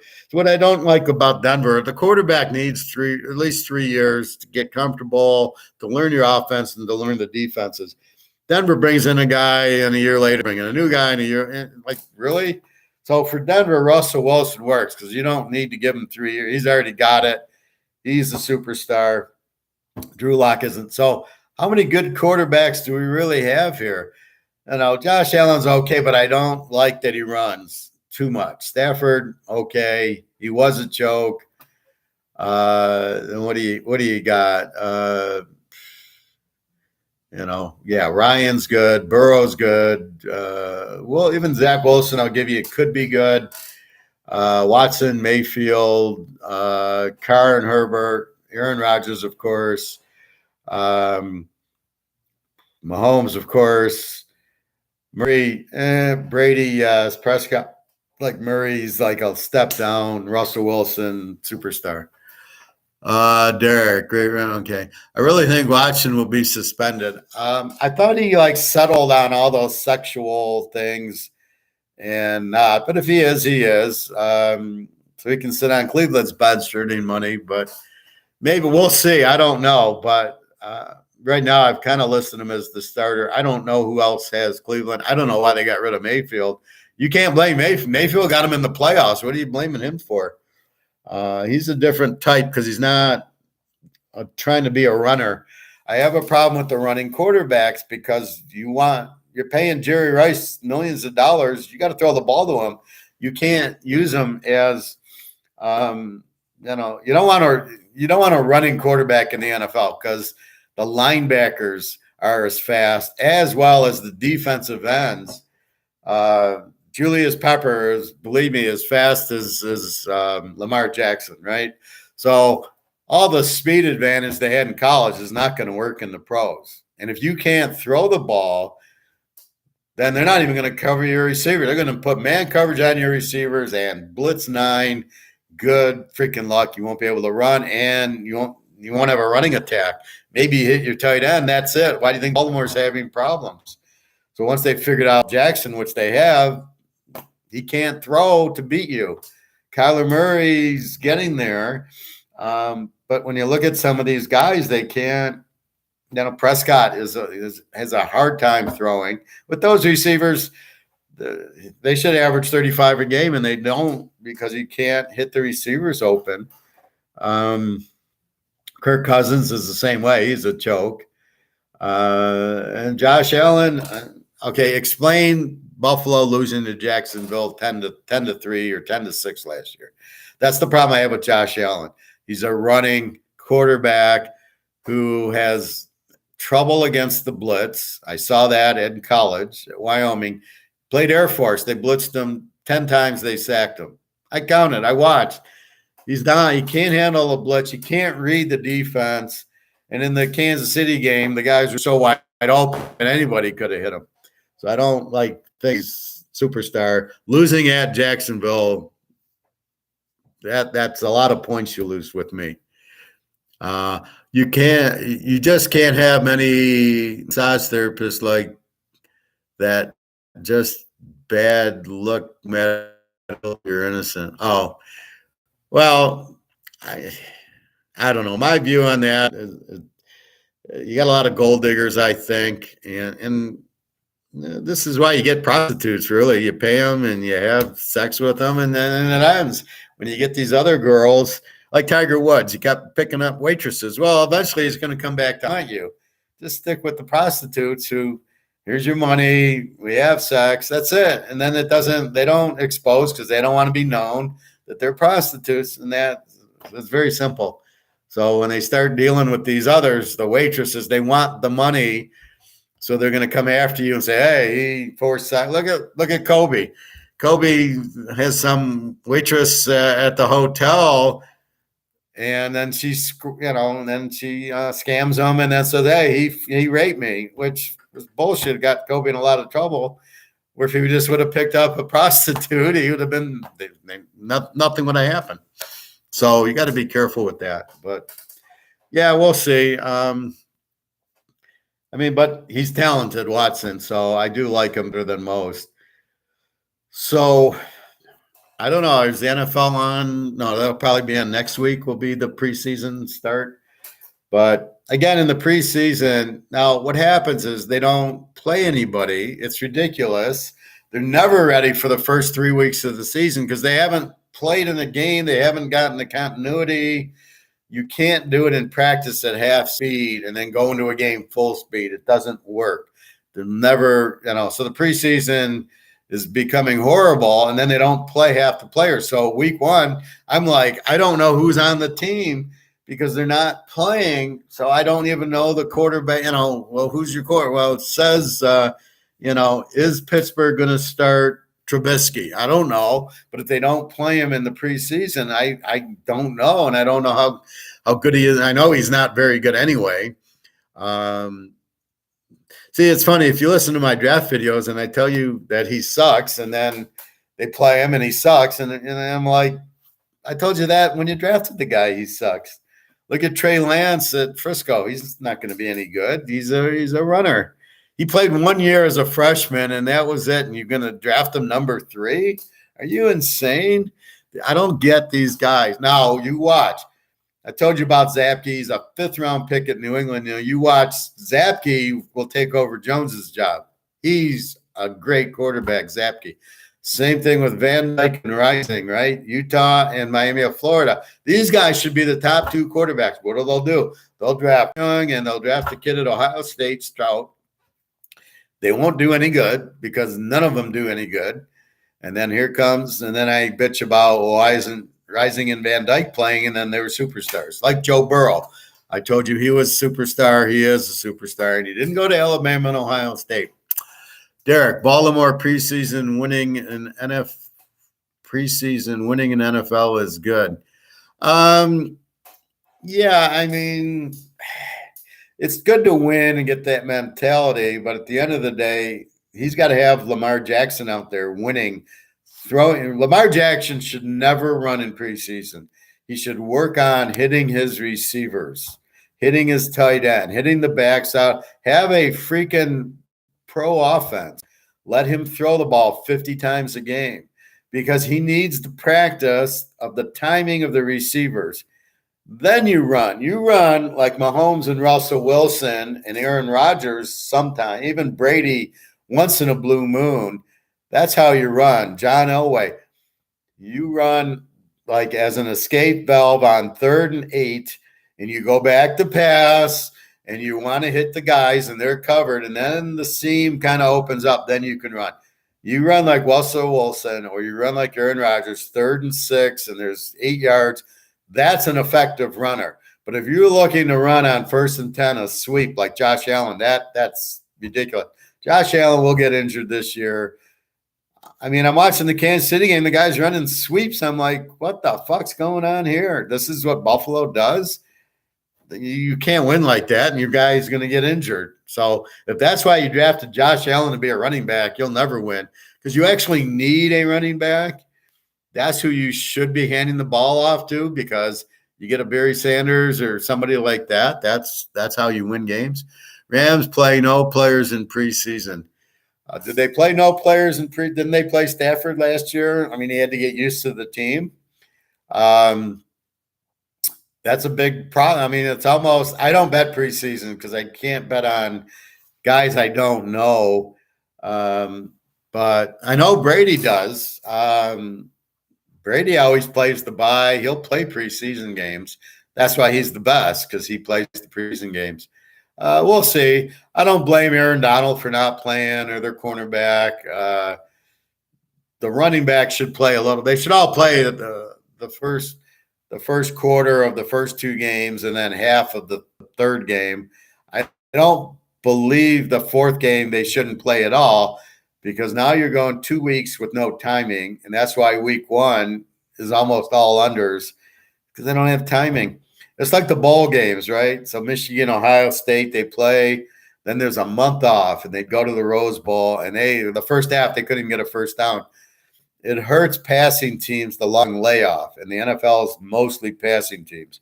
So if you take a month off, your timing is off. You can't do it in practice. But a running team looks pretty good in the bowl games. So keep that in mind. Do we even have running teams? Now, so who's the best runner? I'd say Cook on Minnesota. Cook's brother from Georgia looked fantastic for Georgia. He killed Alabama. Keep in mind him. The Sonorsi from Texas San Antonio is a superstar who Oakland fucking sits out and says, yeah, we're going to put you on IR. Are you insane? You got the best runner in the NFL and you're putting him on IR and you wonder why you lose and the guy's going to lose his job because you can't win and you're sitting out superstars. Like, are you insane? That's like the Lions if they would have sat out Barry Sanders the first year. You got to be freaking nuts. So again, it's becoming way too weird. So in the NFL now, I have last year's grades, right? The Rams are an A, Cincinnati's an A. Tampa Bay is an A, Kansas City's an A, the Giants are Z's, Jacksonville's is A. Now we have to see. So in the beginning, I have to use last year's grades. By about week 3, I should have them current. Week 1 will be tough. Week 2, they'll get a little bit better. And then week 3, the players are now more in sync.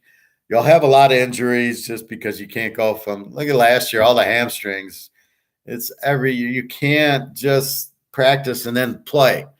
It's like, we'll run 2 miles. Okay, now we got to run a marathon. Good luck running 26 miles. You can't. You're going to get injured. You're going to get tired. You can't do it. You have to run 26 miles once a week and then do your marathon. You can't. And that's the pros. Well, we don't want to get the guy hurt. Well, guess what you're going to do in game 1? You're going to hurt half your team, or by week 3, 90% of your team's going to be on injury reserve because they're not in shape because you can't get it in shape wearing shorts because you don't play in shorts. You play in a helmet and pads and you run full speed for 60 minutes. It's bizarre. So the first few weeks, any strange lines? Yeah, I have the Rams 3-point favorites. Buffalo's 1, really? I had Atlanta as a 1-point favorite. New Orleans is 4.5, really? Well, I guess that's a Mariota factor. I thought New England should be favored over Miami. Miami's favored. Cincinnati, I had 4 over Pitt is 7. Carolina 3 over Cleveland's 1.5. Little surprise there. Kansas City, I have 7 over Arizona's only 2. And the rest are pretty much, I had Dallas 4 or Denver 4 over Seattle's 4. Now, again, you got to keep in mind injuries. So this is why I would not recommend. I never bet opening week now because of injuries and you don't know, or just too many variables. I don't want to bet on something that's going to happen in a month. The only bet I've ever made like that was 2 years ago. I'm at the Venetian, and they had big game lines in August, and they had Michigan 3.5 over Ohio State. And I had $1,000 on Ohio State getting 3.5. And I tell the casino manager, I tell the VP of the sports book, you got the wrong line. Ohio State's won like 19 out of 20. This was a couple years. Ohio State wins the game by 30. I says, you got the wrong team favored. He says, well, did you bet $1 million on it? I go, if I had $1 million, I would bet $1 million on it. I don't have $1 million. And then Ohio State wins by like 30 points.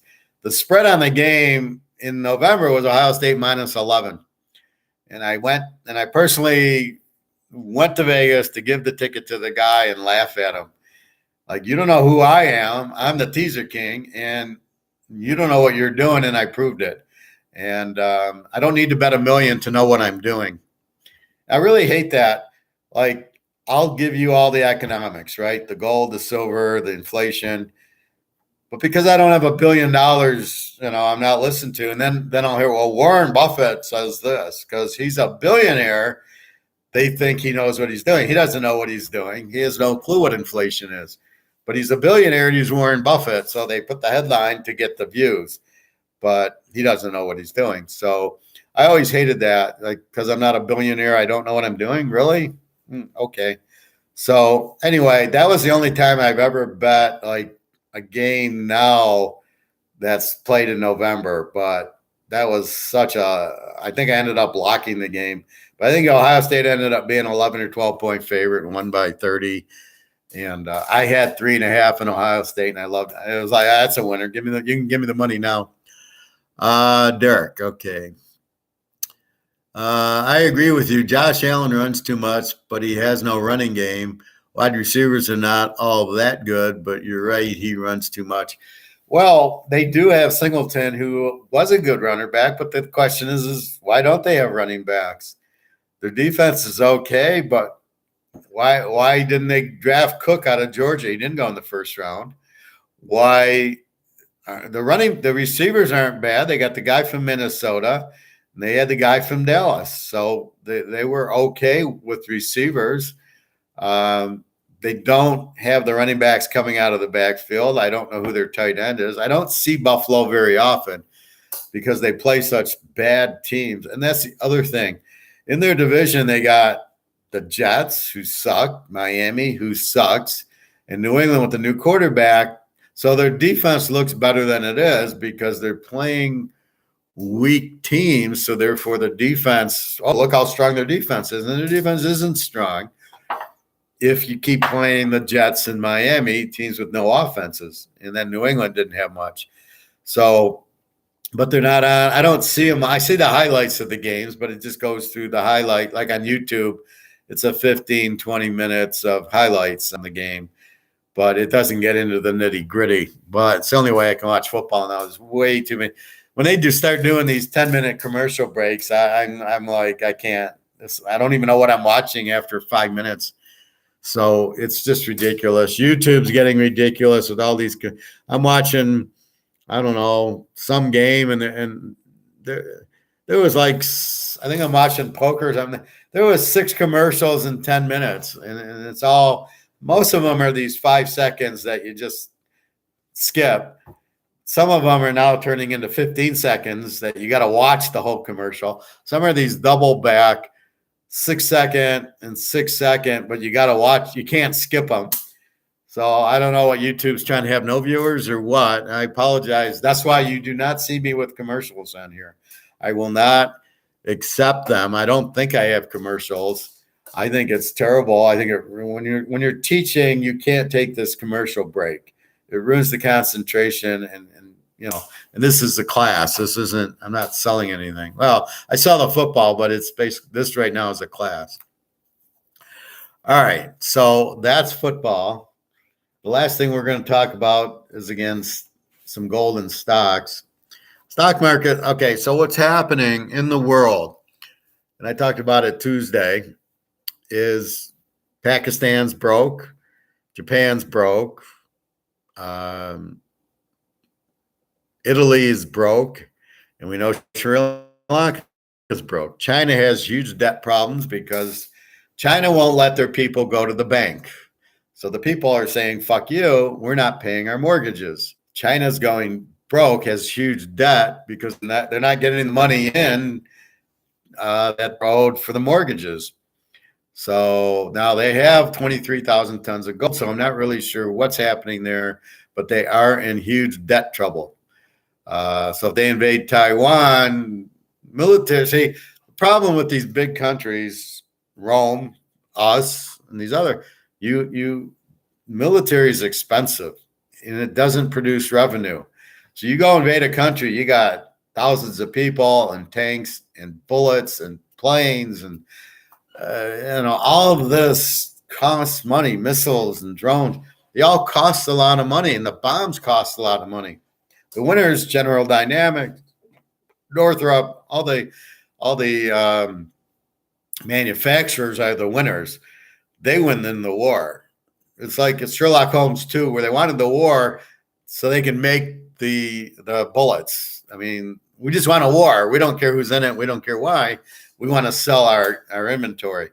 And it's almost like what's happening. So that's probably who's controlling the whole thing. But anyway, so with all that happening, gold should be through the roof. Now, they're keeping gold down again. But who buys gold, if you think about it? 98% of the gold is bought by central banks, which means governments. If gold was bad, why would they be buying it? Why would Russia have 13,000 tons and China 25,000 tons if gold's bad? So they're keeping it down artificially with COMEX. And I hate when I watch some of these guys and they talk about COMEX and the price is 17, whatever, and there's the chart. I immediately give them negative feedback and turn them off because I'm wasting my time. COMEX is fake. It's not the real price of gold, as I've explained several times. So when I see that, I go to the gold store and I go, thanks for this. It's a sale on gold. Because I know gold's going to go up and I know it'll be soon. And I'm just buying as much inventory as I can and waiting for the ride up because that is what is going to happen. And then the question, well, it hasn't happened in 30 years. Why is it going to happen? Because nobody wants the dollar. Biden doesn't even want the dollar. The government's doing its best to ruin the dollar. The only reason the dollar is up is because Japan has printed their money and Germany has printed the euro to death. Their interest rates are zero. It cracks me up. Oh, the ECB, the European Central Bank, raised the rates from -0.5 to 0. Oh, well, that's so they're going to solve their inflation problem as their inflation's higher than ours. It's probably 25, 30%. Ours is only 20. And I love when they say it's 9. And I love how people listen to that. Well, if the government said it's 9, it must be. Even though oil and food, energy, and rent aren't in the 9%. And when you add that in, so oil going, some gas, you fill up your car, it was $2.99, is now, I think I can get it for $4.60. So, it went up, 50%?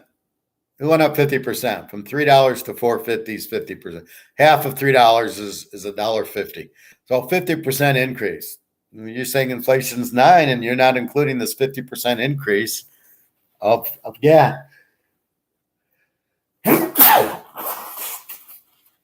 So if you're not including it, your number can't be right, right? How can your number be right if you're not including it? Doesn't make sense. So that's what happens. So if you're like me, you understand what's going on. And that's why I try to teach. So you know what's the reality, and you can't listen to most of these idiots who are either doing it because they're stupid or doing it on purpose. I haven't decided yet. I don't trust Peter Schiff. I don't trust Rickards. I don't trust Rick Rule. I think they're all Keynesian. They have motives of selling the gold, but they don't explain it.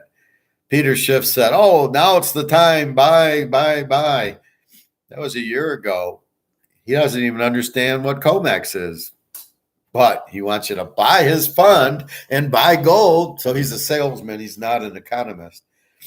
So you got to be careful who you're listening to. You have to understand it, and it's not taught. And that's what I'm here for. I'm here to teach and explain in very simple terms. Austrian economics does not use graphs. Austrian economics uses logic, uses, very easy to explain terms. I can explain it to a 10-year-old. And basically that's what's happening. So as you print money, you make the money worth less. Gold should be through the roof just because the money's worth less, and it should take more to buy it. As you can see, gas prices didn't go up. The value of the dollar did, making gas more expensive, making food more expensive, making rent. Everybody wants to get the same. The market dictates what the price is. So if they try to sell steaks at $30 and the market says no, they can't sell them for $30. We're the market. So if we get together and say, I'm not paying more than $10 for a New York strip, and nobody buys a New York strip at $15, guess what happens? They lower the price to $9.99 because they got to sell their inventory. That's what a company is. Call it Microsoft, Intel, Apple. They got inventory they make and they sell it. But if nobody will pay, so Apple, I hear the new Apple's coming out, $1,500 or whatever. What are you, crazy? Why would you pay $1,500 for a phone? Oh, because it's cool. It's what all the kids have. I'm buying my 10-year-old. Fuck, buy him a Samsung for $100 at Walmart. It's a phone. They don't need an Apple. So if nobody would buy an Apple for $1,500, they couldn't sell it for $15. How are our sales? Well, we haven't sold one. I guess our price is too high. We better put it on sale. That's how the price drops. So if everybody would get together and say, don't buy it, sales drop, company goes under, or they lower their price. And that's what needs to, that's what I'm talking about here is if things get too expensive, the market will dictate what you can buy and sell it for. So gold is so undervalued, silver even more undervalued. You got these big countries. So all the countries are getting together, getting off the US dollar. Nobody's talking about it. If there's no demand for the dollar, nobody wants it. It has no value. So let's talk baseball cards. Mickey Mantle, Don Word, who used to play for the Tigers in '68. So here's a Mickey Mantle card. How much do I get? Oh, I get $1 million. It's a PSA 10. Don Word, here's a PSA 10, 1968 Tigers. Nothing. $2. Nobody wants the Don Word, but everybody wants the Mickey Mantle. Nobody wants the US dollar because it's worthless. Therefore, it'll go out. Therefore, that's the reason gold and silver. That's why you buy gold and silver now, is it's still available. And thanks to all the mafia scamming going on from JP Morgan, it keeps the price low on purpose to let the central banks do it. But don't be fooled thinking that's the price. COMEX price, as I've stated, is fucking paper. There is no gold to it. So you can't look at the COMEX price and say gold's down. And I'm kind of getting frustrated with that. They keep explaining gold's down, gold's down. Gold's not down. Gold's probably 10,000 an ounce if you got rid of COMEX. That's probably the real value of it now. Not you can't even get it for $1,700. You get it for like $1,800. That's the real value. So again, that's what I keep saying. So with these new countries going bankrupt, and then I got one that's actually going to gold, is Zimbabwe. Zimbabwe is making gold available that you can use. Problem is, they're not really doing it right, but they give them credit for doing it. You got to buy an ounce. So it's 17. They're selling it at, I guess, Comex for some reason. So 1,700, 1,800 for the ounce. Well, there's no reason to go to Zimbabwe. I can go to the coin store and buy it. And they can use it. And their purpose was this way it'll keep value because their inflation is 300%. So they know they have no value and they're going broke and they're going out. And then they're saying, well, you can buy gold to hold value and, keep some value, keep some assets. But they should be coming out with, $2 gold, $5 gold, $10 gold. That's what they did in the U.S. in like the 1900s because we use gold as money. That's why we prospered so much because we use gold. Look what happens when you use gold as money. You prosper and become the best nation that's ever lived. And then you get away from gold and then you become just another inflated, worthless nation, which is where we're at now. So this is what you have, but they had like $2 gold pieces, $5 gold pieces, 10. So they have different value. Everybody goes, well, what are you going to do? Walk in with an ounce to go to McDonald's? No, they'll have $2 gold and they'll start pricing it in. It'll cost you the $2 gold piece will buy you the McDonald's or go to Target or go to Kroger's. That's your cost is $35 of gold, and you give them a 20, a 10, and a 5, and that's how you pay for it. But gold is not valued at market. So my gold ounce says $50, but it's worth $2,000. So it's really not a $50 gold piece in a sense that the gold's worth more. So gold will be revalued. My guess is between 10 and 20,000. Silver will be about 2,000. Will go way higher than that. So when they say, when you listen, I see silver going back to 50. That's on COMEX. Why aren't they explaining it? Because they must be Keynesians or Russians or mafia guys explaining it, trying to trick you. So you got to be very careful who you watch, right? Very few people. That guy showed you, Kinesis or Live from the Vault. There's 2 British guys are the only ones that really know what they're talking about. Anybody else don't listen to. They're mostly salesmen. They want to sell you the product, so they make it doom and gloom. But really, it is doom and gloom this time. And yes, for 30 years, it's been way lower. But that's like going to explode. That's what the point is. Try to find it. It's extremely limited. And whatever's out there, the central banks are buying, and they're saying thank you. They're not paying $17.20 or whatever. They're paying $18.50, let's say, for it. But the central banks are buying the James Bond Goldfinger big blocks. Me and you, we buy a couple ounce coins, but we need physical. Do not buy ETFs. Do not buy that. The gold stocks are way cheap. So when the shit's going to hit the fan, you buy the gold stocks. Why? Because they're inventory. So if you understand a financial statement, inventory has a value. So if I'm selling Bellagio mugs at $10 a piece, and I got 1,000 of them, but they're not sold yet, that's value to me. So I have $10 times 1,000. I have $10,000 worth of inventory. Now let's say this goes to $1,000. And I have 1,000. Now I have $100,000 worth of inventory. I just made all this money because my inventory is worth more. What do you think is going to happen with gold? The gold miners have all these ounces, and they're valued at $1,100, $1,200, $1,300 an ounce. Gold goes to $20,000 an ounce. What do you think happens to their financial statements? Now instead of $1,200 gold, it's $20,000 gold. They own a fucking gold mine. How many ounces are there? The value of the company just went through the roof. The stock selling at 50 is now going to be 500. That's the no-brainer, but it's not ready to buy yet. It's close. It's getting close. The gold stocks are still dropping. Don't know why. I still see Apple and Amazon. Like everybody's all these earning warnings are coming out. They're not going to make earnings. Facebook laying off people. Tesla laying off people. Why the fuck do you think they're laying off people? They can see, because they probably listen to me, and I'm explaining you have inflation, which is going to hurt your bucks. You start laying off people because you're losing money. And you can only sell it at market. I can't sell this mug for $100. Nobody will fucking buy it, but I can sell it for 10. If my costs are $3, I make $7 a mug, not including labor and lights. However, if my costs go to 11, can I sell this for 20?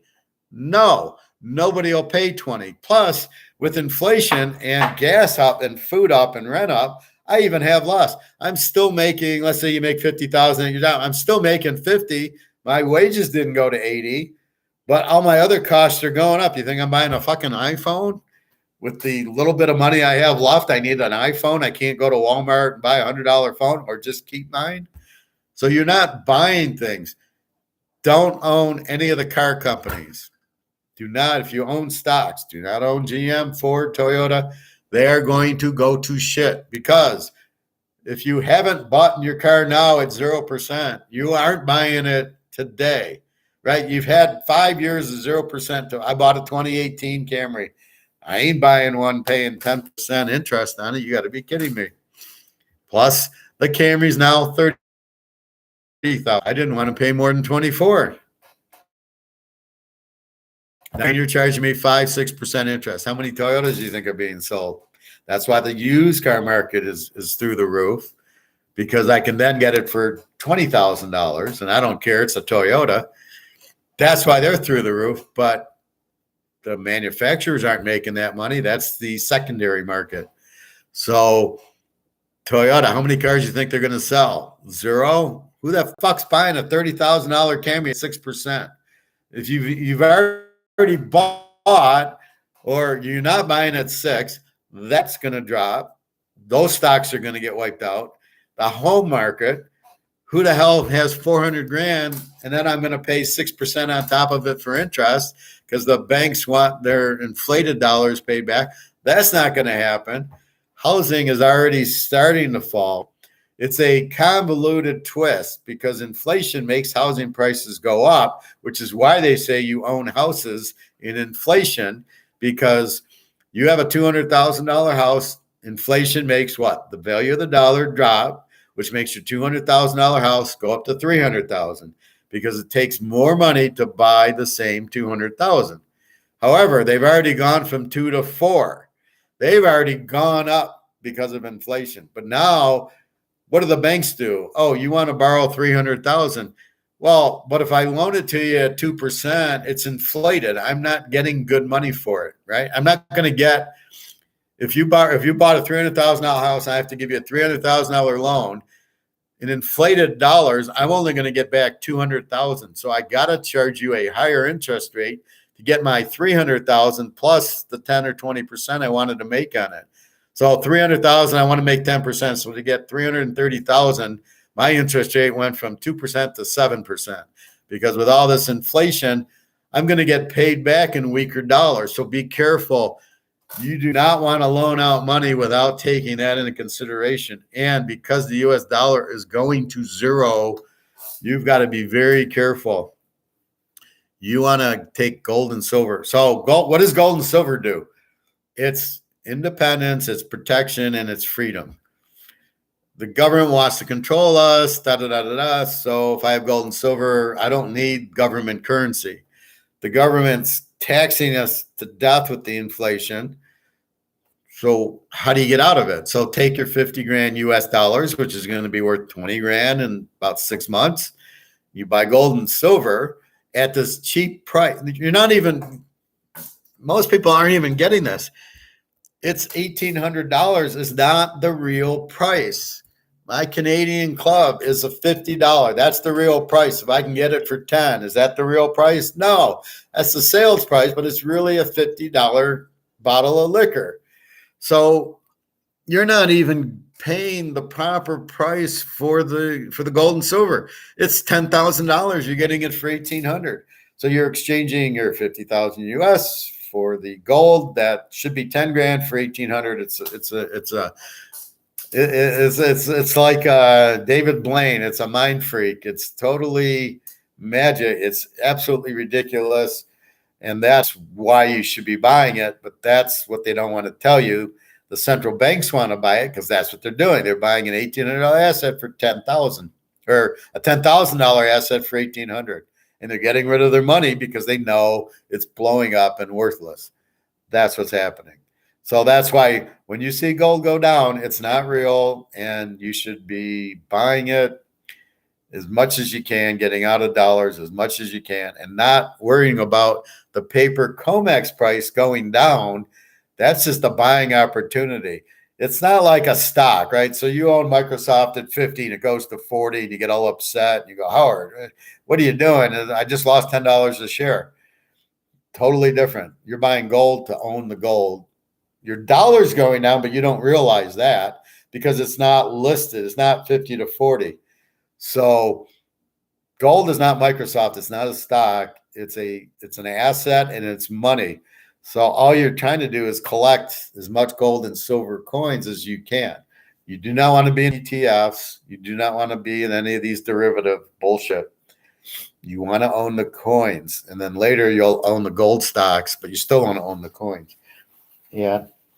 The only thing you can do is own the physical. And then as it goes to zero, because now everybody's going to Russia and China, and the dollar is no longer, look at Saudi Arabia. They're not, oil used to be in dollars. That's why we were the reserve currency since we went off of gold. Now they're all going to the yuan and the ruble, just the gas. So none of the gas is priced in dollars. Nobody cares about the dollars. Nobody trusts the dollars. The dollar's going out because nobody wants it. It's printed too much. It's gone. And only in the U.S., but it's forced. You go to Target, they have to take it. You go to McDonald's, they have to take it. So that's the difference. So why do I say gold and silver, and why do I not worry about the thing is for those reasons. Anyway, it's 1 o'clock. Let's go through baseball one more time. All right. White Sox under 8.5 in game one. Toronto. First lock, Verlander, Houston, under 7. Philadelphia, Minnesota, the Yankees, Pitt over 8. Sorry.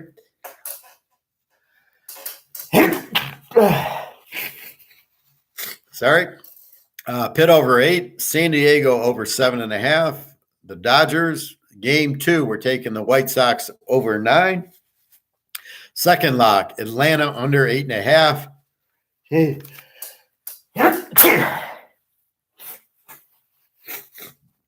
Forgive me. All right, let's do this again. White Sox under 8.5. Toronto, first lock. Houston under 7. Philadelphia, Minnesota, the Yankees, Pitt over 8. San Diego over 7.5. The Dodgers, game 2 of the White Sox over 9. The second lock is Atlanta under 8.5. The third lock is Arizona and Oakland over 7.5. That's your baseball today. I went through football. I'll do more football tomorrow. I'll probably review it. I'd like to talk about the economy. That's why I bring it up. You need to know these countries are going bankrupt. Pakistan, Italy, Germany, Japan, China has huge debt problems. You need to understand that. Ukraine just raised their exchange rate from 29 to 35. You need to see. That's why. So what do I say? Cause and reaction, right? You make a line, there's betting. You say hi to somebody, you get their reaction. Companies are going bankrupt. Countries are going bankrupt. What's the reaction going to be? How does that affect the U.S.? How does it affect us when Pakistan's broke, when Italy goes broke, when Japan goes broke, when Germany goes broke? How does that affect us? Well, there's less people that can buy our products. Their money's shit. So, eventually it comes back to us. It hurts us. Our money turns to shit also because people who would buy our money can't buy it, especially like Europe. and Japan. There's been these weird fires. Greece, France, even Romania. My girlfriend in Romania says she's seeing fires outside her windows. Yeah, that's where the grain is. They're burning the fucking food in Greece, France, and Romania. And I think there's fires in England. What the fuck's going on there? You think that's a coincidence? Oh, we got to be careful because there's going to be a shortage of food, especially with what's happening in the Ukraine, who deal out a lot of food to Egypt. They're going to be in trouble. So there's a lot of shit going on. It's all planned, and you got to be careful. So again, another reason you have gold and silver, it will protect you. It will allow you to go shopping and buy food because those are the things that will hold the value. So everybody's going to go to the bank and their $100,000 US dollar is going to be, you can't get it. And that's what's happening in China. They closed the banks. People can't get their money. And then they stop paying the mortgage. And I've already talked about it, but they'll do it here. They'll close the banks. You can't get your money out. Yeah, I got $100,000 in there. Not anymore. It's worthless. If you have gold, coins in a safe place, it don't matter. You're fine. I got gold. Everybody will take gold. And that's what will eventually happen. People will take the gold and silver. They won't take the dollars, and they won't be able to get to the bank. What do you think the people in China are doing? They can't get to the bank to go buy stuff. But if they have gold and silver, they can go to the grocery store, go wherever, and people will take it. That's why you use more silver. It'll still hold the value, but you don't want to give an ounce of gold worth $2,000 for groceries, or when it's worth $20,000, right? So you can't give a whole ounce, so you need little, but that's what you need silver for. That'll buy your groceries and your Target. Like I say, I go to Boneyard and get my barbecue. It comes out to about $30. He'll take an ounce of silver for the $30 all day. So I'm just saying, there's protection. You come in, you want to eat, there's an ounce of silver. So keep that in mind. You want to own assets. Because the dollar is not an asset, it's just paper, so is Bitcoin. It just loses value, right? You lose money, you lose value in the dollars. But if you hold an asset, a Mickey Mantle card, a Brady card, a Jordan card, gold and silver are assets. Houses are assets. I don't know about land. Buying a plot of land is not really an asset. Unless you build on it and put Caesar's palace on it, then it has value. But the asset will hold its value. So in other words, it'll take more dollars to buy the asset, like oil, but you can't buy oil. What are you going to do? You can't buy a barrel of oil.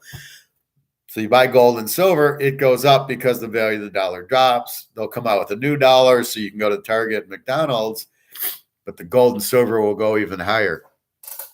So you're buying gold and silver to protect yourself because it's an asset. So as this comes down and you can't go to the bank, this will go up, but you'll have money because it's real money legally. Gold and silver are legally real money that you can always use. So A, it's to get out of paper that's worthless to buy assets. And B, by the way, this asset will go through the roof. The house already has gone through the roof. So the dropping's because it went up so high and it'll drop, but the gold and silver has not gone up. So you're getting $10,000 gold for $1,800. And don't let anybody tell you different. When you see the COMEX paper bullshit mafia run JP Morgan drop to $1,750, they're having a fire sale and they're dumping their derivatives because if they get caught with them, they'll lose $1 trillion.